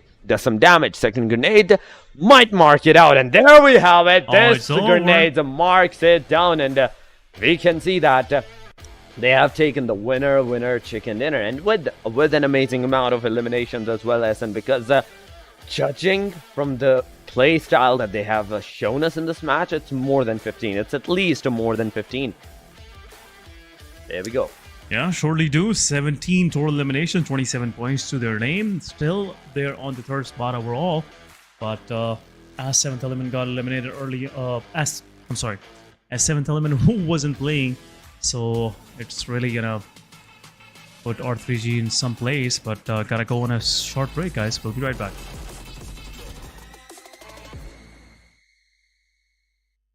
A new 1.6 by 1.6 kilometer map is coming to PUBG Mobile version 2.7. In this map, there are several energy zones where you can receive random attribute boosts, such as increased speed and health recovery. At the same time, lots of supplies spawn in the area. Be sure to grab them while you can. After finding all the supplies in an area, you should keep moving to find more supplies. The fastest way to move about is through portals. Go through one to teleport to the other side somewhere else on the map. After exploring an area, it's best to teleport somewhere far. However, it's important to note that there's a cooldown after use, so it can't be used too frequently. If you want to travel across mid-distances, be sure to take note of the updrafts on the map. Get close to an updraft to get lifted into the air. After reaching a certain height, you'll descend back to the ground. During your descent, you can freely adjust your direction to head to your destination. This transportation method is very handy for escaping dangerous situations. Another thing you have to watch out for are the volcanoes on the map. The lava erupting from these volcanoes can cause damage within a certain range. Be sure not to step on the lava. Otherwise, you'll keep taking damage and lose health. After arriving at a new area, be sure to search for exclusive crates. Approach them to get exclusive themed supplies. Apart from exclusive crates, timed airdrops are also a great way to get supplies, so make sure to keep an eye out for the countdown timer on the minimap. It indicates when an airdrop is about to appear. After the countdown ends, a crate with amazing supplies will rise from the ground. When this happens, there will surely be many enemies vying for the crate, so make sure to lie in wait beforehand and evacuate quickly after grabbing the supplies. If you get injured when going for the supplies, go to the recovery point indicated on the map. You'll be able to heal there. Just run into it to fully restore your health and armor in an instant, just like with teleporting. The recovery point has a cooldown after using it. It can't be used again until the cooldown ends. If the battle gets too intense and you find your teammates eliminated, you can bring them back within a limited time at the towers located on the map. The towers also have cooldown after being used. Each player can only be brought back by a teammate once. Players that have been brought back will directly respawn near the tower that was used without having to jump back to the battleground. Hurry and join your friends in the fight for victory.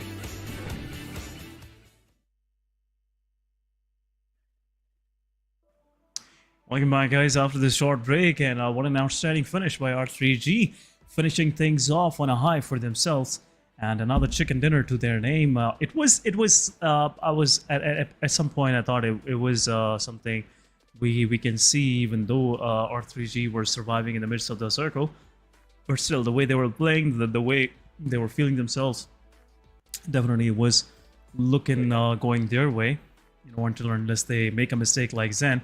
But anyhow, let's have a quick look at the MVP. It's a senior with 9 eliminations to his name, 255 damage, healing done, 1316 damage, 8 knockouts, 4 assists, and 27 minutes of survival. A well-deserving MVP. Definitely a well-deserving MVP with 1300 damage to the player name, 9 elimination. That is a big start. That is a big jump to the player, but 255 healing. That means he only has been knocked out twice in that area. Knockouts with a 27-minute survival, but now is the time for the top players. Senior with 9 elimination. I saw in the MVP, but right behind him is going to be Hassan from 52 Esports, 7 elimination. To this boy's name with 1,001 damage.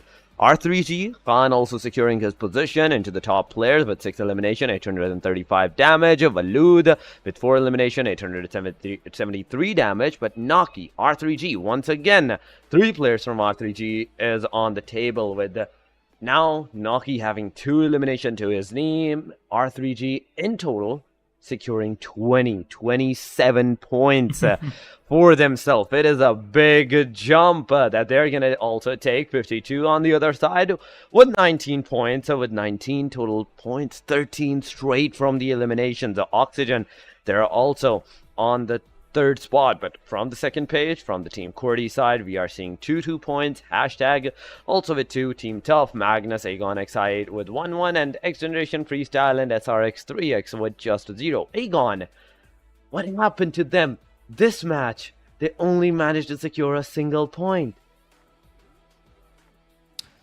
Yeah, it's been the story for them, I must say. But let's have a quick move forward where we will be witnessing our match number 2 for this day's arena between Hashtag and Team QWERTY.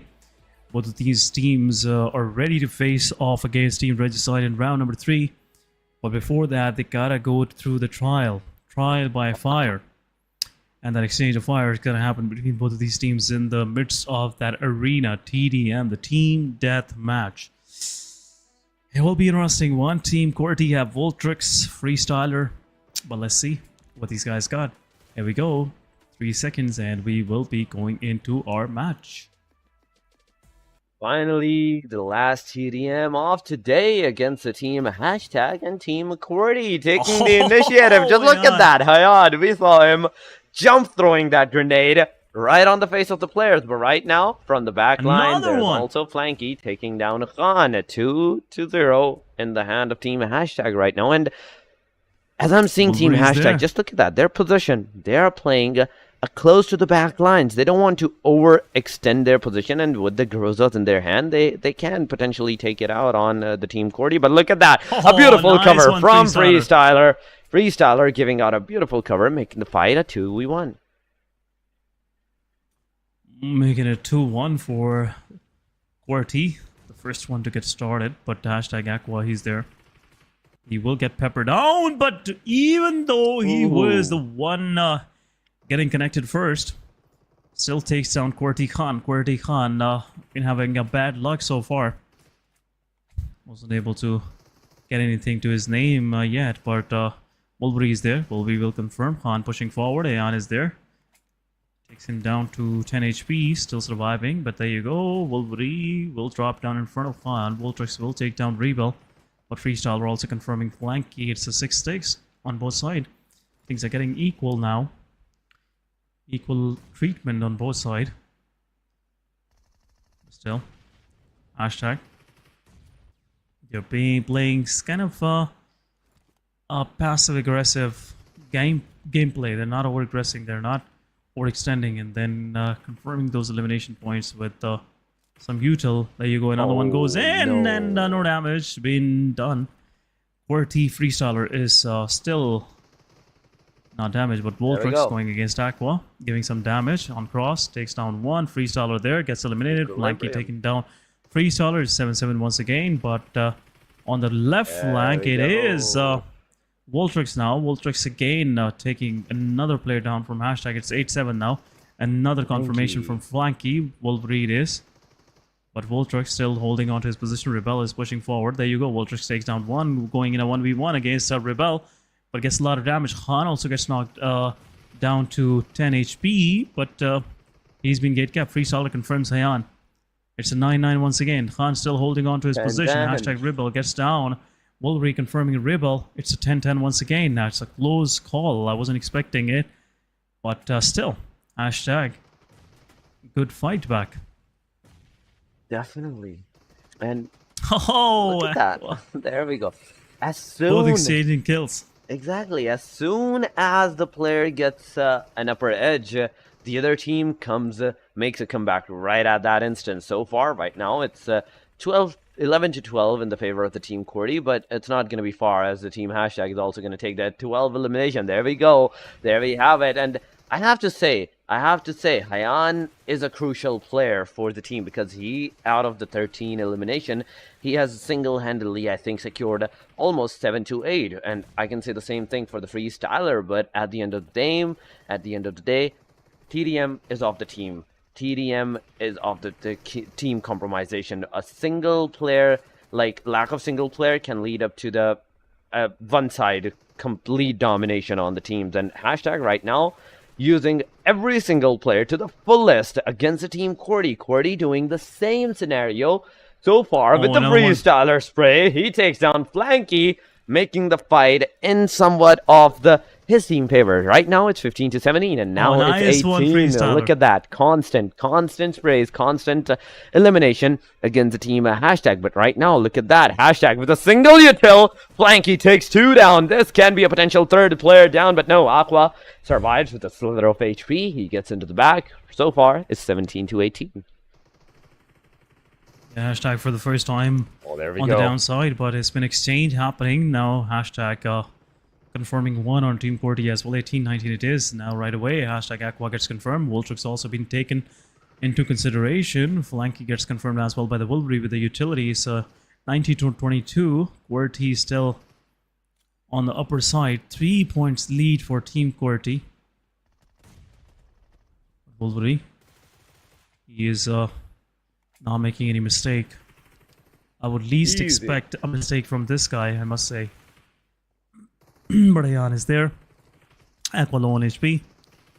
Flanky on the right flank. Rebel is also low on HP. Hashtag gotta be pushed back.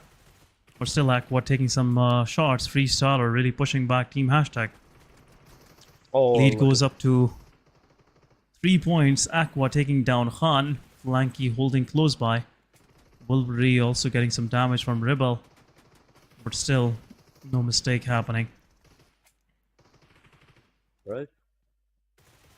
21-24. Hashtag on the receiving edge right now. But look at that. That single grenade on the spot. Freestyler gets taken down. The lead is off 2 points for the team QWERTY so far. But the utils are what's going to make a difference so far. With QWERTY, Voltrix's util, he takes down Aqua. Aqua being taken down. The lead is once again back on the 3 points. Flanky trying his sprays with the good one. Initiate out the frags for his team so far. It's not working out. 23-27, Team QWERTY. Now we can say that they have stabilized themselves. They have made sure that they are going to take that fight. But Se7en, once again, 23-27. Who will have the 30th mark first is going to put the pressure on the other team. And as we're seeing, Freestyler Voltrix being in the same, I'd say the shed area, they are taking the fights beautifully. One more elimination, 30 for the team QWERTY. 24 on the other side for the team hashtag, but Wolverine gets taken down by the hand of Hyan, and 5 points difference. It's a 5 frags difference. So far, nice it's increasing. It does. 32 points to 26. 6 points lead for Team QWERTY. Now Hyan trying to get something for his team as well. 26 to 32 it is. But nade coming from Wolverine. Right on spot. 34 to 27. You know, things are slipping out of the hands of hashtag now.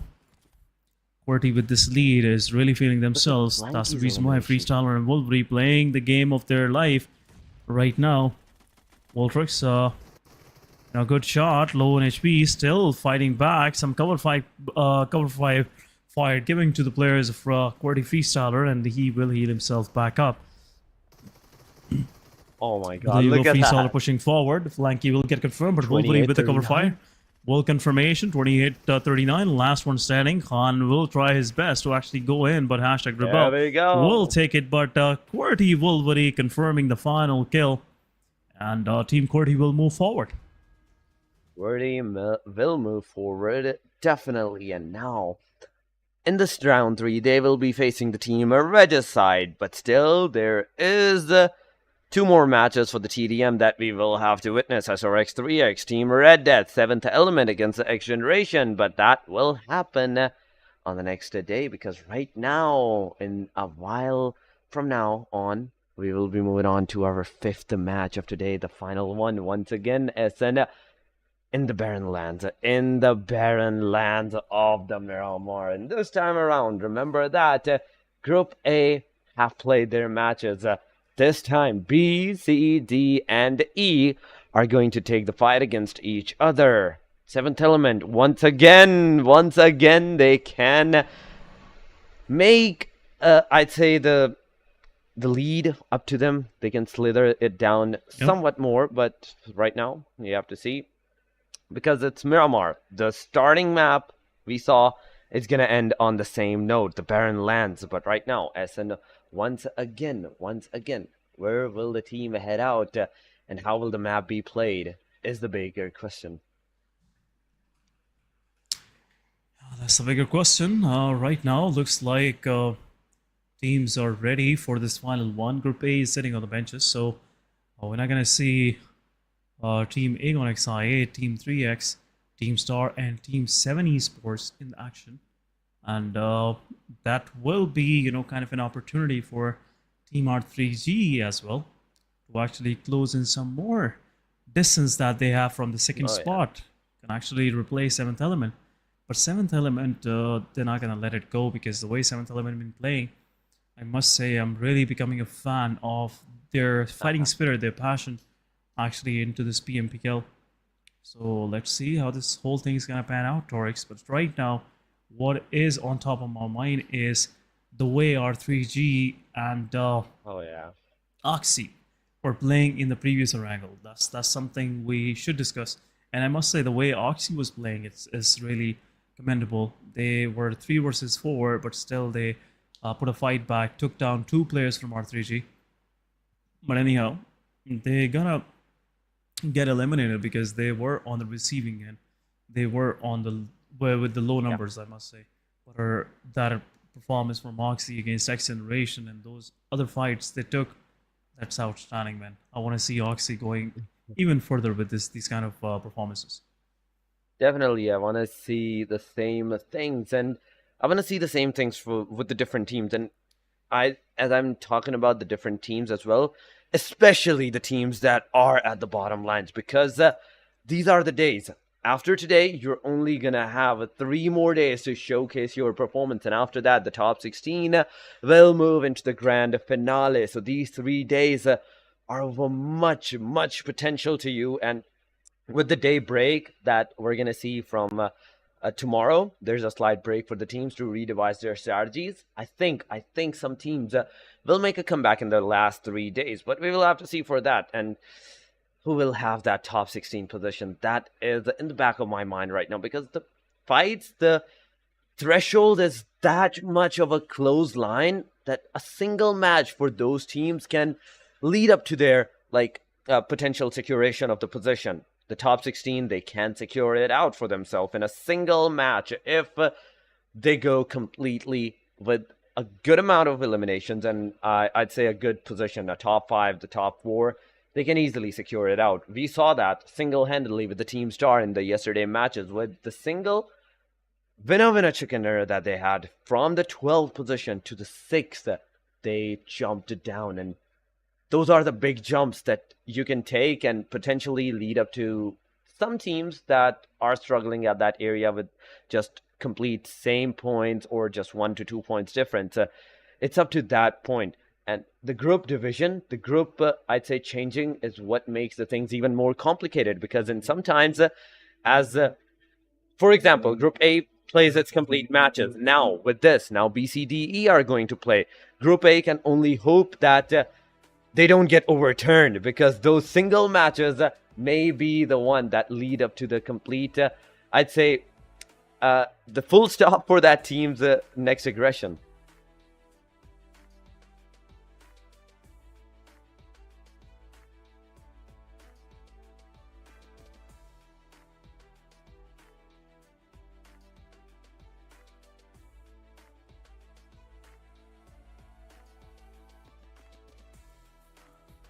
Definitely, Essen. As we get back to you, like, because we're not hearing you, we can just Yeah, see you my bad. speaking. But there we go. There we go. Actually, I was could hear my you in the mistake. back But of my mind, but still, it's the thought that counts.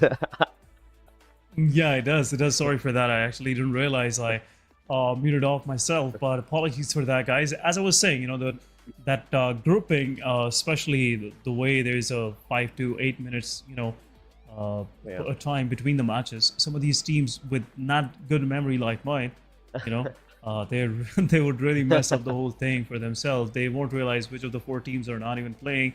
So these things really matter in the long run. You gotta do the reading, you gotta do the study beforehand. How you're gonna plan out every match throughout the day. So that's really crucial. But anyhow, we are about to step into our match number 5. Teams are ready, and definitely we are ready as well. And during these matches, I must say one thing I would like to. Yeah, I'm actually ready. So yeah, so once again, it is a good chance, Torix, as we were discussing, for R3G to make it to second spot. 7th Element to actually replace Team Aegon XI, because Aegon XI didn't have a good match previous one. They didn't even get a single point. But this time around, looks like it's a good chance. Yep. That's 20 points difference that 7th Element still have to overturn, and 30 points for the R3G, in fact, to overturn 7th Element. So the bars are set high. The bars are set high, and as the bars are set high, guys, the teams are ready to cross them once again. 7th Element, R3G, Team Magnus, XGeneration, Amines, 141 Bublu, Oxygen, Team Tough, and similar side we can see in the Group C. There's Team HR, QWERTY, Red Death, 52 AS, Team SLX TG, and so far with the last 2 teams as well, they are gonna take their flight in the last match of the Miramar, the match number 10, the day 2. This is the decider match for the day number 2, because after this match, there's a slight break for the team. Tomorrow is going to be once again a day off for the teams, where they can really devise their strategy, rethink what they have done wrong in the previous matches and the previous 10 matches, and then they will be playing their rest 15 matches. But right now, the plane line is starting from the Monte Nuevo towards the Puerto Paraíso. A slight tilt towards the southern shift from western to eastern area. Los Leones, Chumacero, the Valle del Mar, El Pozo, Picado, the San Martin, even the Minas Generals, I say, it's accessible for the team. It's accessible, but the hard shift area, the Tierra Blanca, the El Esfar, the Cruz del Val, the La Pobreria, even the Oasis, or the Torre Ahumada, it's not accessible unless the team have some potential vehicles for themselves, and with the potential vehicles, they will ride it out for themselves. But right now, we are seeing the teams taking their dispersion. 7th Element going towards the trailer park. SLXTG going to the El Pozo. R3G in the Monte Nuevo. 141. Valle del Mar once again. Hashtag going San Martin. But GokuBot, where are you going? This is a bigger question, because your team is in the trailer park, and yet you are going at the crater field. Maybe he's trying to find out. He's trying to find out some cars. But early aggressions, there we have it. Team Oxy versus the Team RT. It's happening at the Los Leones. There's also the Team Amines XH2 in the close by vicinity. So, three-way deadlock already being formed up, already being aggressed. RT on the receiving edge as one player, Pegasus, is down on his knees. So it's an early start. Finally, the chaos is here. We did not see it in the early stages fights, in the early matches, but right now, once again in the Los Leones, finally in the last match, and we are seeing some early aggression. We are seeing some chaos, and you can see it in my voice, and I'm really excited for this. Yeah, at last, it's RD going against Team Oxy this time around. Aegon XI, as they're not playing, so some of these teams thought, okay, that's a good chance to actually go and get some loot from Los Leones. It's a big city. It's hard to control, so that's why we were seeing 3 different teams in the midst of the city right now. Also, Team Magnus Esports, they are very close by, right in between Los Leones and La Bandita. It won't be a long journey for them to actually be a part of this skirmish that is kind of building up slowly and steadily. Pegasus was knocked out, but gets revived right away. RD being careful, not making much of the mistakes. That's the only thing I love about RD is they are playing very calculated, very clinical. And I love the way they just carry themselves during the fights, during the match. They don't shy off taking any risks early on. But JD takes down Oxy Endless. The guy was isolated. And JD will confirm the elimination. H2V. Also, get some free loot. Look at that smile on the face of JD. Team Oxy losing their player early on. Now Oxy has realized it's not one, it's two teams in their vicinity. So they gotta be careful. They are in between Team RD and Team H2E. Rex is trying to find anything where he can strike back on the players of Oxygen. I wouldn't like Team Oxygen getting eliminated early on because the kind of play they shown us in the last match. We would love to see something more of that kind. We love to see. But anyhow, talking about the circle. Yep. Yeah. Circle, as you were saying, and I'm gonna continue that. Sorry for taking you off on that. Oh, it's okay, buddy. The circle is on the western side. Remember the plane line. It was from the Ladrelia towards the Puerto Paraíso. So already a southern side shift from the plane line and the circle going to the western area. I think it's a good one comparing to the plane line. And for that team, the teams are in the circle. Seventh Element, on the other hand, just look at that. They are completely on the northern ridge, La Cobreria. There's that area, but I can hear some shots. I can hear some fires being dealt by the teams this time around. It's hashtag Blanky getting the initiative elimination, the first blood for his team. So far, the players are getting eliminated, not the teams. We're not seeing that kind of the early aggression as I was hoping to witness. But a fight is a fight. A fight is a fight. Hashtag Flanky smoking out the complete open area as the player are going for the loot. But hashtag, the position that they have, a power grid, no one is even remotely close by to them. The only player that came close was eliminated. And now this team is all there is in the power grid. Oh, Team AS losing their IGL early on. Not a good sight to see. AS really needed Khan to be playing side by side with them so the team can have the confidence that their IGL is there on the back lines. But anyhow, early on, these kind of contention happens.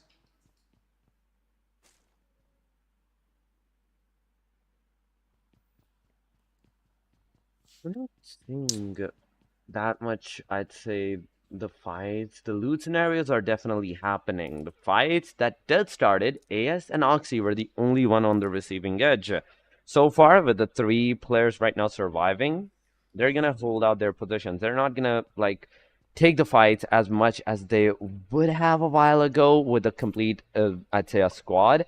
But so far, Amy, Hasni, Pop, and even Mithy, they're all together in the San Martin, Hacienda del Patron, in fact, area. But hashtag, once again, after getting the first initiative, they're in the clothesline. They're in the clothesline with another team. But R3G, they did some good elimination in the last match. But right now, 420 boy, Noki, Waz, Seni, what performance are you going to show us in this match? So far, they're on the top of the mountain and waiting out for the circle to be formed up.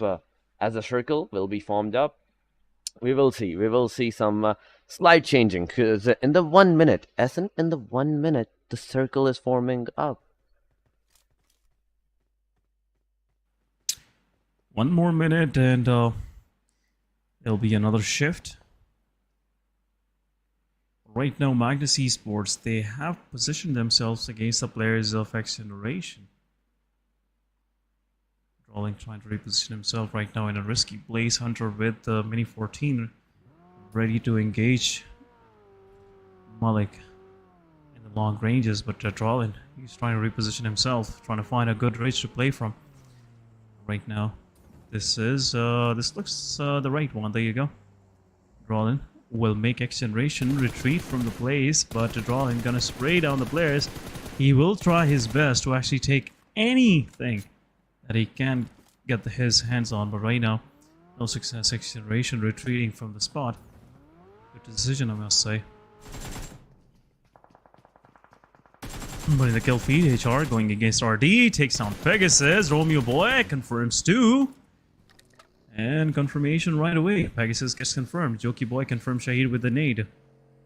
HR have some control in the fight. And now, once they will heal themselves, now HR will try to find the rest of the 2. RD as they were trying to exit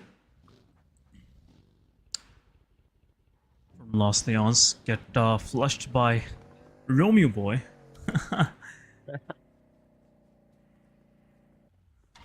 Oh, a good start to Romeo Boys, I'd say. Aggression, but the first airdrop is here, and it is none other than Groza. Once again, a beautiful transition. I mean, XH2ERX takes that Groza out, and once again, we're gonna see some Grozas fired, aside from the TDMs. 16 teams are still alive. The second stage has been formed up, but look at that. The fire is finally happening. Magnus as Malik is taking down a Hunter. XGeneration on the receiving end. The 3 players, the rest of the 3 players are kind of scattered, but Psycho coming straight on the face of Malik. Malik with the Thompson ready, but what was that? Straight on the face. A DBS taking the revenge. Securing their own players, but look at that. XGeneration Thug is also down. Magnus is making sure that as their player gets taken down, they also take some initiative faster. Coming close line onto the team XGeneration. Psycho trying with that buggy confirmation. No, it's not buggy confirmation, but from the backside there's Alpha Boy. Se7en gets taken down. The fight is back to the 2v2. Magnus and XGeneration both on the 2-man squad. Alpha Boy, Psycho getting the first 2 initiative against the team Magnus. Magnus, on the other hand, they're also gone for the confirmation. And look at that. Thug gets confirmed, and Hunter will also get the confirmation. Yep, once again, now Magnus Esports, they are not retreating. They want to go into this fight. XGeneration, they were trying to res up their players, but it's too late now. Blue Zone is also in the mix. Magnus Esports faster, realizing it's a 2 versus 2, but Red Death gets eliminated. But nade from Alpha Boy confirms Hunter. What's going on? Oxy on the backlines as well. Ready to third party. XGeneration, as they were on the upper side in the fight, now left with only 1 man standing. That's Alpha. Pretty much cornered in that shack. Or I can say behind the shack. To be exact. Magnus Esports trying to make an angle on the player. And if Alpha Boy is a knockout Drolin, it will be an expose on one side in confirmation. Okay, there you go, Drolin with 3 to his name, taking down XGeneration on 15th spot. Team Magnus Esports have some numbers to their name, but lost 2 of their players. Great work from Psycho, I must say. But unfortunately, nothing much left for them. Blue Zone it is. Labandita, still a long way to go. Magnus Esports, they might get gate capped by the side of Freestyle, as they're already taking fight against Team AS. Casualties happening on both sides. Freestyle really getting a lot of beating from the side of AS right now. But 2 of the players from Freestyle is down. AS trying to find anything. Black in the crossfire. Oh. Pop trying to get something on the players, but Black went in for the revival. Smokes giving out the position of Nomi. Bussy's trying to give some cover fire, but still. Freestyle got to revive 2 of their players. They have the circle. The best thing is they have the you know, they're outside the blue zone. Sorry, my bad. But some retaliation happening from the side of Freestyle. Takes on 1 player from AS. This blue zone gonna play in a different way. But down south, we're seeing Team Tough going against H2E. Backlines HR is also there. 1-for-1, taking down some damage on the players of SLXTG AMZ going against Team Tough. JD is knocked out, but still revival is possible. But again, kill feeds getting lit up by the side of 7th Element. T24 OP takes down QWERTY Voltrix. So far, 14 teams are still remaining in the match as the stage 3 starts to close in 1 minute and 10 seconds. The teams are going to get into a chaotic scenario, whereas HR and Team Tough in a face-to-face long-range fight. But right behind them, right behind the Team Tough, there is a Means XH2E taking the fight. And just look at that, some confirmation for the Team Tough into the kill feed. A Means XH2E down to the 3 players. Down to the 3-man squad that they are, but in the backside, there's also Oxy. There's Team Tough slowly and steadily coming into the compounds, but HR is doing the same thing. Tarzan in the compound with an M416 in hand. He has 400 plus bullets, but Magnus, what just happened? One player from the team Magnus gets taken down. Romeo Boy on the other side with a grenade, taking 2 players, in fact, 1 player from the team Tough. It's a wrap at that point because the utilities, the fights, it's happening. Thor gets taken down with a grenade. It could have been a confirmation, but no. HR secures their elimination. Romeo Boy with a 31 in his name. So far, a total of 4 elimination to the team's name of the team HR, but what's going to happen? This is the bigger question because 1 elimination has been stolen up by the team Amines XH2E. Amines, whereas they're in the back line, they not only have the slight chance of also being intercepted by the team at Tough M7X, but also Rex, as he knows the position, he's going to throw that grenade, the potential grenade, which will hit the team Tough, and this marks the end for the team Tough on the hashtag number 14 with just 1 elimination to their name. HR making sure that their player gets back on their feet, gets back with a 4-man squad. Team HR, as they have some sheds to their name, Amines XH2E, they have the open area ridges for themselves. They're not going to let Team HR come inside of that circle that easily. And that is one of the reasons that the team Amines XH2E is right now securing their position.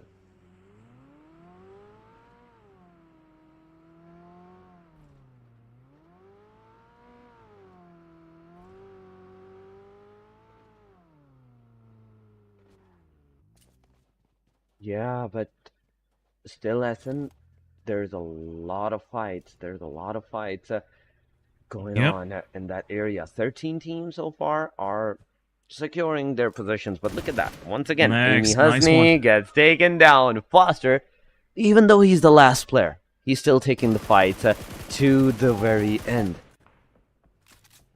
Yes, Mytha is the last one standing. Freestyle losing their player. After a good recovery, Freestyle is still going into the fight, but Team HR, they're taking down the players of Amines XH2E. 2 of the players are standing. Maxi gets confirmed, while the rest of the 2 players, they're going into the open arms of 141 Pablo. But HR, once they got the circle for themselves, they gotta be careful from their back because Oxy is there. Oxy gotta get the circle as well. But slowly and steadily, Team HR, they're moving in from the south side. Might go against the players of 52 Esports, but Sav from the backlines. It's Team HR with a surprise. Romeo Boy is knocked out. Oxy against the blue. The pressure is there. Team Oxygen gotta move in. In the kill feed, Rex takes down 141 Pablo. One of the players from Pablo is down, but still 3 versus 2 it is. Team Amines have no chance, but there you go, pushing in, takes 1 down, takes 2 down. What is happening? But Amines will revive their player, and it will clear the southern side of the circle, where Amines will revive themselves. Pablo JD on the back lines get confirmed as well. Magnus gets eliminated. SL Zigsaw confirms the fail, but the last one standing, Droppy, wasn't standing, he was laying down, gets confirmed, and 1-4-1 out of the match. 12 spot it is. Exactly. Rex on a rampage on the kill feed. Romeo Boy gets confirmed. 3 of the players from HR still standing. They have the circle to their name. Oxygen, they gotta push in. Oxygen have one of their players lost as well. Sav DDM with 2 kills to his name. Some smokes are being deployed. Vision is totally denied. Oxy, Sav, he's trying to move inside this Smoke vehicle is there. Tears gotta be careful. Next with the utility, takes one down. Half HP on Saf. But S12K, Saf low on HP. Hunter is there for some cover fire. But 3 versus 3 it is. Saf is low on HP. Utility being dropped. Still Hunter trying to find something with the nade. Tier is upstairs. And this nade can actually be a knockout nade, but Saf heals himself. It's a 3 versus 3 once again. And the kill feed, Se7en takes down. Hashtag Flanky takes down. Freestyler, QWERTY is out. But next is down. Jokey Boy is there with the shotgun. Jokey Boy takes 1 down, takes 2 down. It's down to Tier and Saf is out. Team HR surviving. But Saf will take down Jokey Boy with himself. Tier's really coming up strong. Team HR have 8 kills to their name. Will heal, will res up the player. But HR is down to 2 men standing. A lot of these teams surviving on 2 players. Let's see how far they can get. They have to see how far. Yep. So far, SN look, it's top 8. Finally, at least the team that will get eliminated will secure 1 position point for themselves. But R3G, they have not even initiated the fight, whereas the rest of the team, look at that. It means they have 8 elimination. HR, they have 8 elimination. Hashtag, they have 6. Freestyle with 2. SLX with 1. 7th Element with 2. But R3G being the only one that has not initiated the fight. There we go. Naki gets knocked out. Freestyle on the other side gets taken down by the hand of 52 Esports. 4 elimination to their name. R3G also losing one of their players. Hacker with a K9 in his hand. Once again, can he potentially do a headshot on the players? We did not see in the last Miramar, but can we see it right now? Can we see it in this match? So far, 7 top teams are fighting and are struggling against each other to save their chicken dinner. 20 teams are in the match with 7 total teams. 20 players, in fact, with 7 total teams into the match. Once again, another Groza. The deadliest gun, I think, aside from the MG3, is going to be the Groza or the MK12. But 8 elimination, it means XH2E. The position is crucial. Middle of the circle, middle of the place. 1 player in the middle, 1 player in the corner. Both of the angles are being secured, and they're making sure that their position, that their location is looking at the Team HR. And as soon as Team HR is going to move out of those compounds, the gas station, they're going to be the first one to initiate the fight against them. Yeah, Rex is on the off angle. Team HR will be least expecting AMZ XH2E with this kind of setup. But right now, it looks like 7th Element, they are right on top of everything. 4 players standing. They have the northern side of the circle to their name as well. But right in the mid, it's R3G with 3 of their players standing. R3G have a good position to their name. And they will be taking engagements against TG and Team 52 Esports. 52 Esports is on the edge. Hashtag also surviving with 2 players. So things are turning out to be pretty interesting, I must say. Team HR stuck onto the 7th Element. southern side. Once again, Circle leaves Team HR. 52 Esports right now under constant fire from the side of Team HR. Here's trying to find something. It's a 2-man standing Team 52 Esports. Gotta be careful from this angle. Here's giving some damage to Hassan. Kill feed. Takes down Rex. It will open up some space for HR. R3G been carefully watching these angles, but look at this hacker trying to find something. Rex gets confirmed right away. Amin's down to last man standing. HR is time to get into the circle. 420 Boy takes down Hassan. Hacker is the last one standing. We are about to be down to top 6. Almost. Where most of these teams are surviving with only 2 players.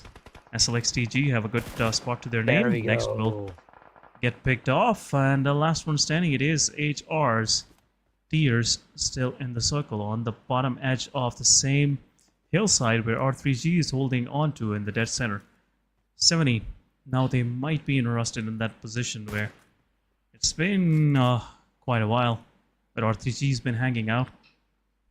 Cool. It's a 3 versus 4 for R3G, but real threat is down below. It's SLX TG.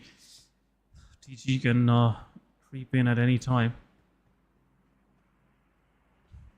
Means There's still standing.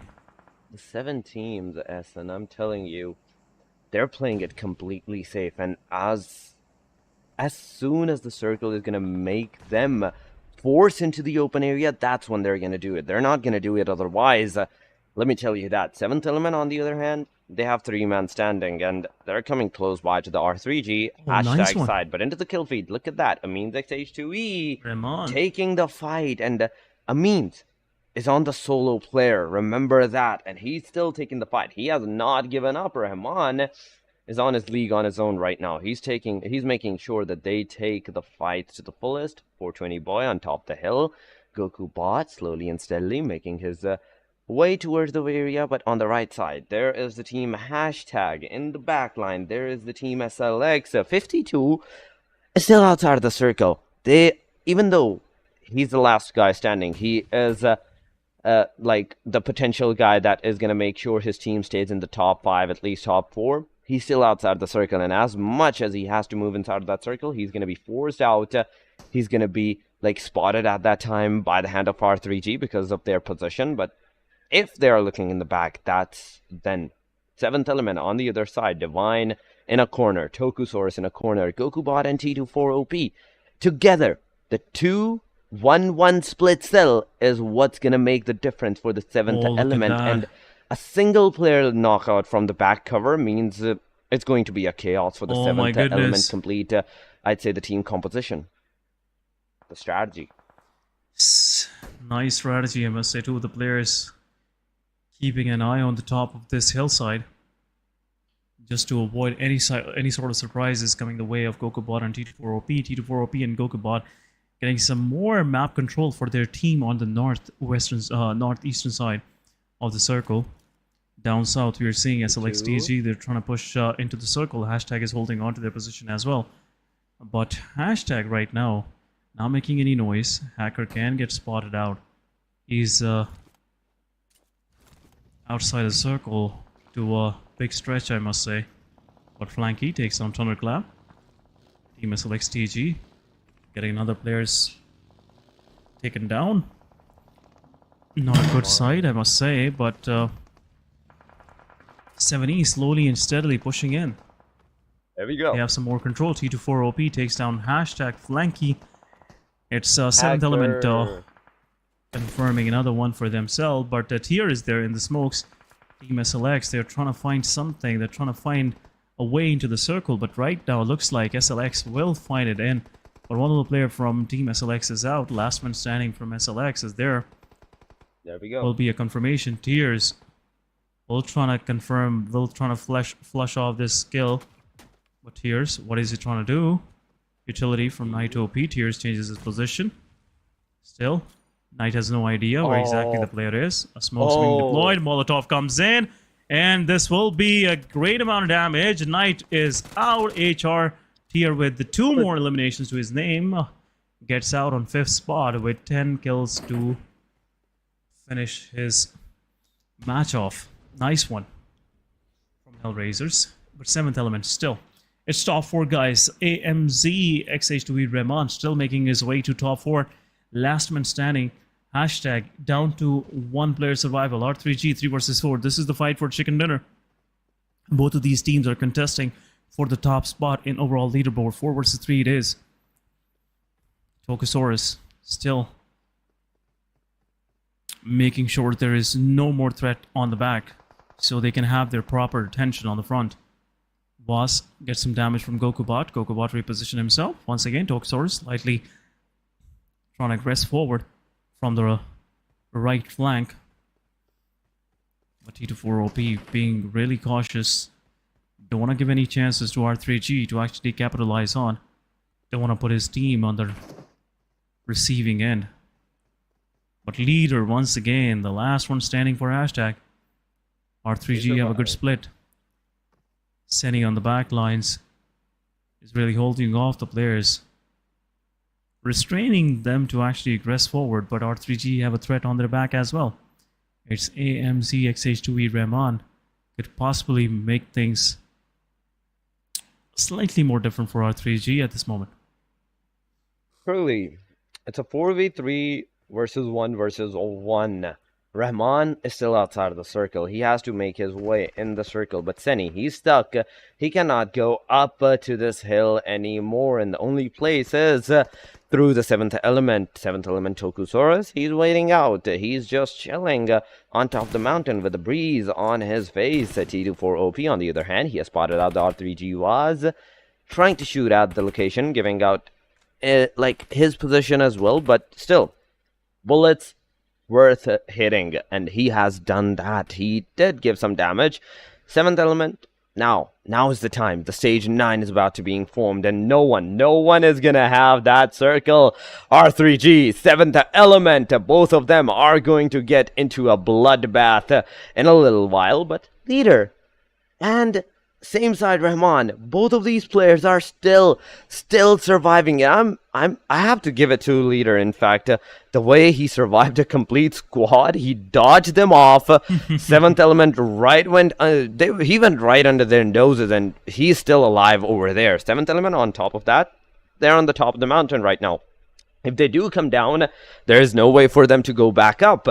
They don't want to lose out that position, and that might be one of the reasons where like #leader is still surviving because of that. But Rahman and leader can potentially get into the fight as R3G and 7th element takes the fight for themselves. But who will have the winner chicken dinner?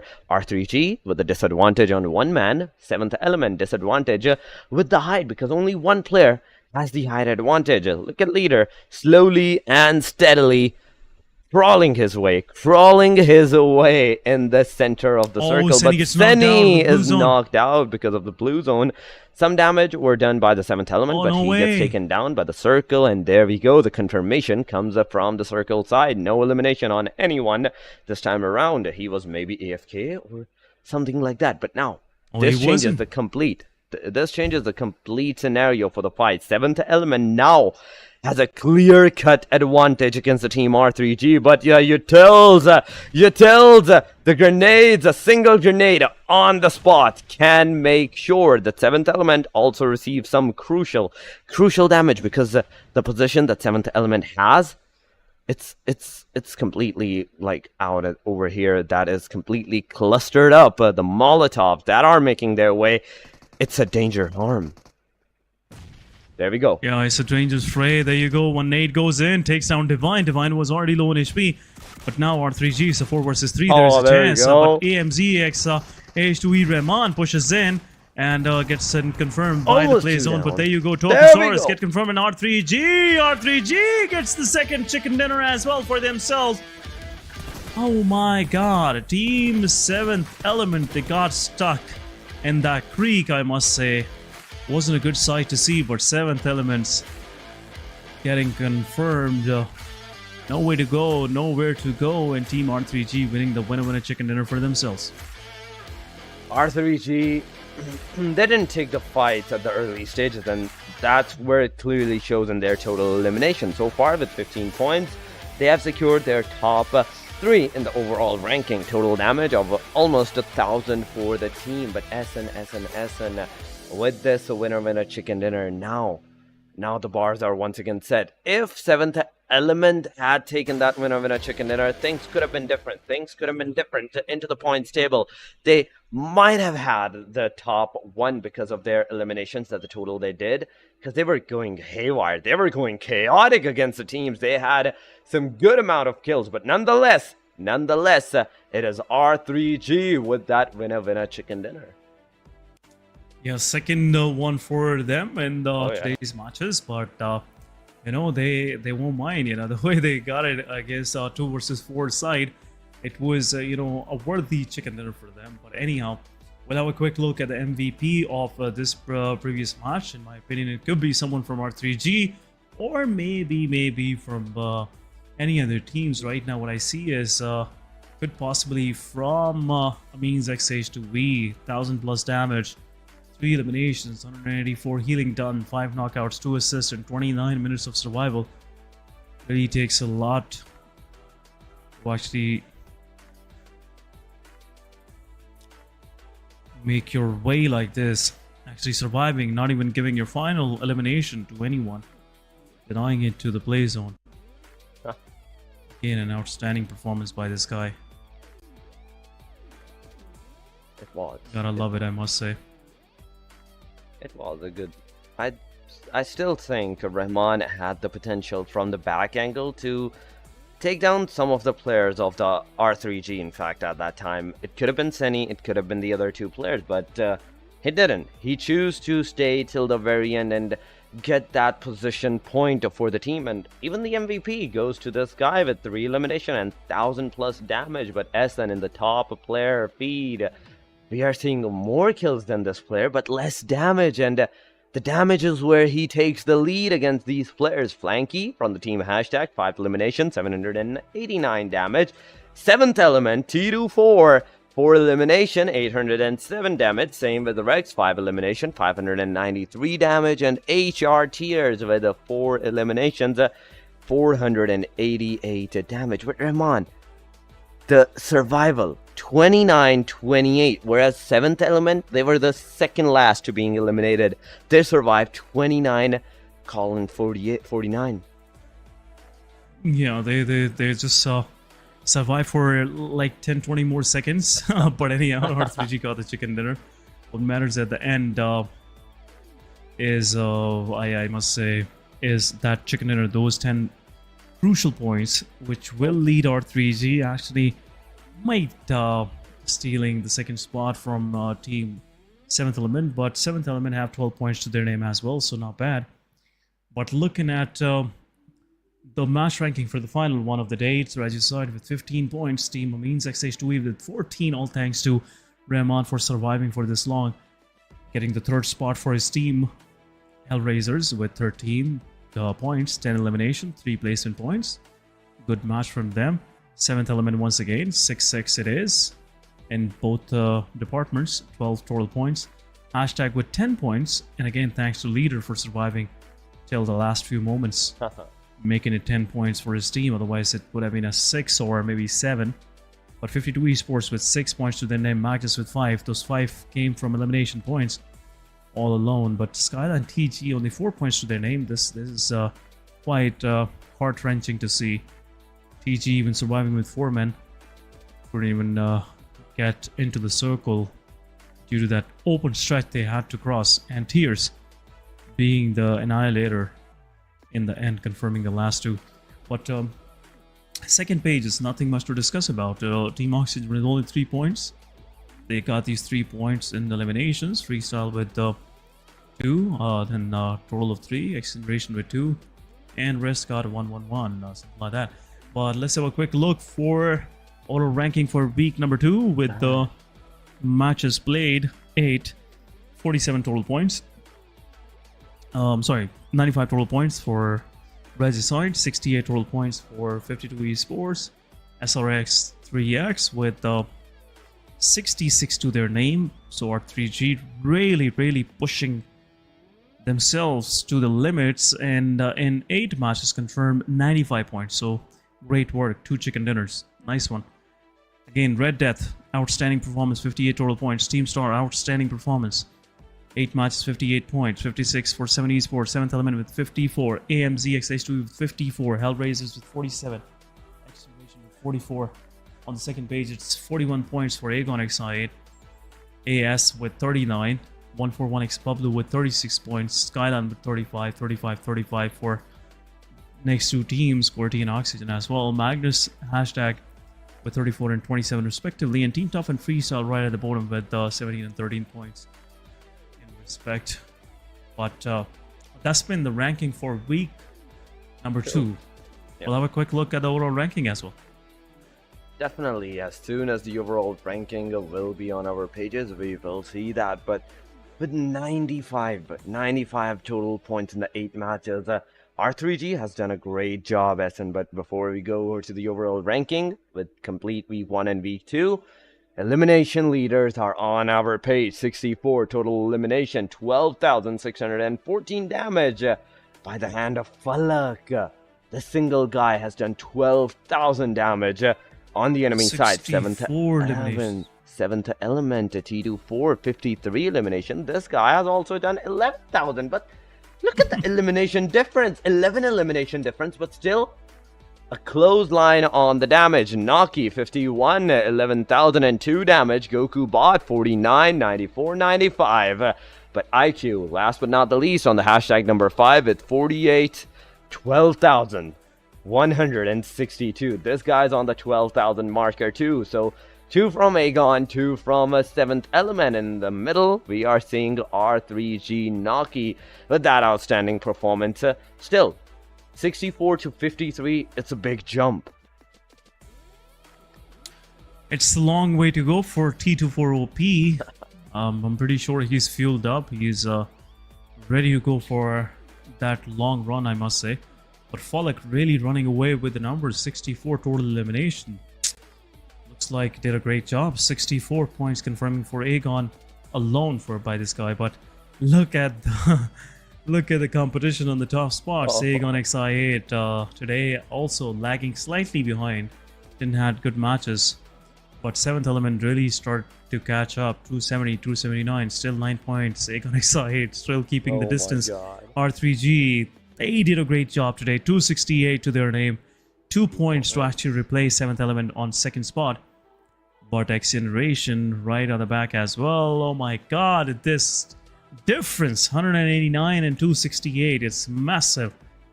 SRX3X really trying to catch up with XGeneration on 4th spot. Magnus Esports 179.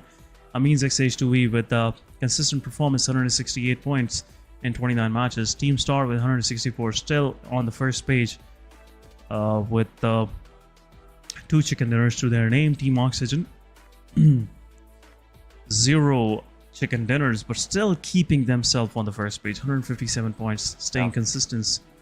In a way, good numbers in eliminations. They got to work on their placement points. Really struggling in that department, but 141X Bublu with 152 on 10th spot. Let's have a quick look at the second page, where things are getting a little messy. 52 Esports with 147 points. Good recovery today after that chicken dinner. HellRaisers 144. A close call, I must say. Team Red Death with 142. They're right beside HellRaisers, Team Tough with 141. So these 3 teams are really battling for 12th spot. Tough on the other side. I'm sorry, Team QWERTY on the other side, 130 points. They're not that far. It's just 11 points different. Se7en Esports, once again, great recovery. 117. AS with 108. Skyline PG, good one, 108. Freestyle at 89 and 103 for the team at the bottom. PMPL Pakistan 2023. Week 2, day 2. Match summaries on your screen, guys. Red Death starting off with a chicken dinner. Se7en Esports with a chicken dinner to themselves in Sanhok. 52 Esports with a Miramar. A nail-binding finish from their side. R3G in Erangel, and R3G once again in Miramar. So back-to-back 2 chicken dinners for R3G. Back-to-back 2 chicken dinners. A total of 23. Just the elimination points in the hand of the R3G, but Se7en, these fights. The top 3 are on the next league. They are fighting against each other at that time, but after the 4th, 5, 6, 7, and 8, that's where the massive jump comes in, and that's where the rest of the teams are actually engaging against themselves. This is the position that the teams will be hoping to get in the next 3 days. Next 3, like in fact 15 total matches that they have to play, and the big jump, it's almost I'd say impossible to catch up upon that big jump, but still you can still come on the top 4, you can still make the fight up till the very end, because even in the top 12 we saw those 1 to 2 points difference in 143, 147 differences. So a single match, as I already said in the starting, a single match is what's going to make the difference for majority of the teams. The majority of the teams, we have seen that starting from yesterday matches, and today was another day. R3G, just look at that. That was a big jump. 2 points difference from the top 3. The player R3G, they're in the top 3. 2 points for the top 2. On the other side, 7 points for the top 1. And so on and so on. 4 onwards, it's a big jump at that time. But the next 3 days, what will they bring, and what will the next strategies bring for the team? These are the big questions, because after today, there's a break of tomorrow, and it will be the time where the teams will realize where they're lacking and what needs to be corrected. Yeah, some of strategies will be, reconsider if things are not working out this way. Come for the new one. But guys, till then, see you guys tomorrow. This is my handle. If you have any feedback, you can share here. And for Torix, you can go at Torix_1. See you guys after the break, day after tomorrow. Take care of yourself.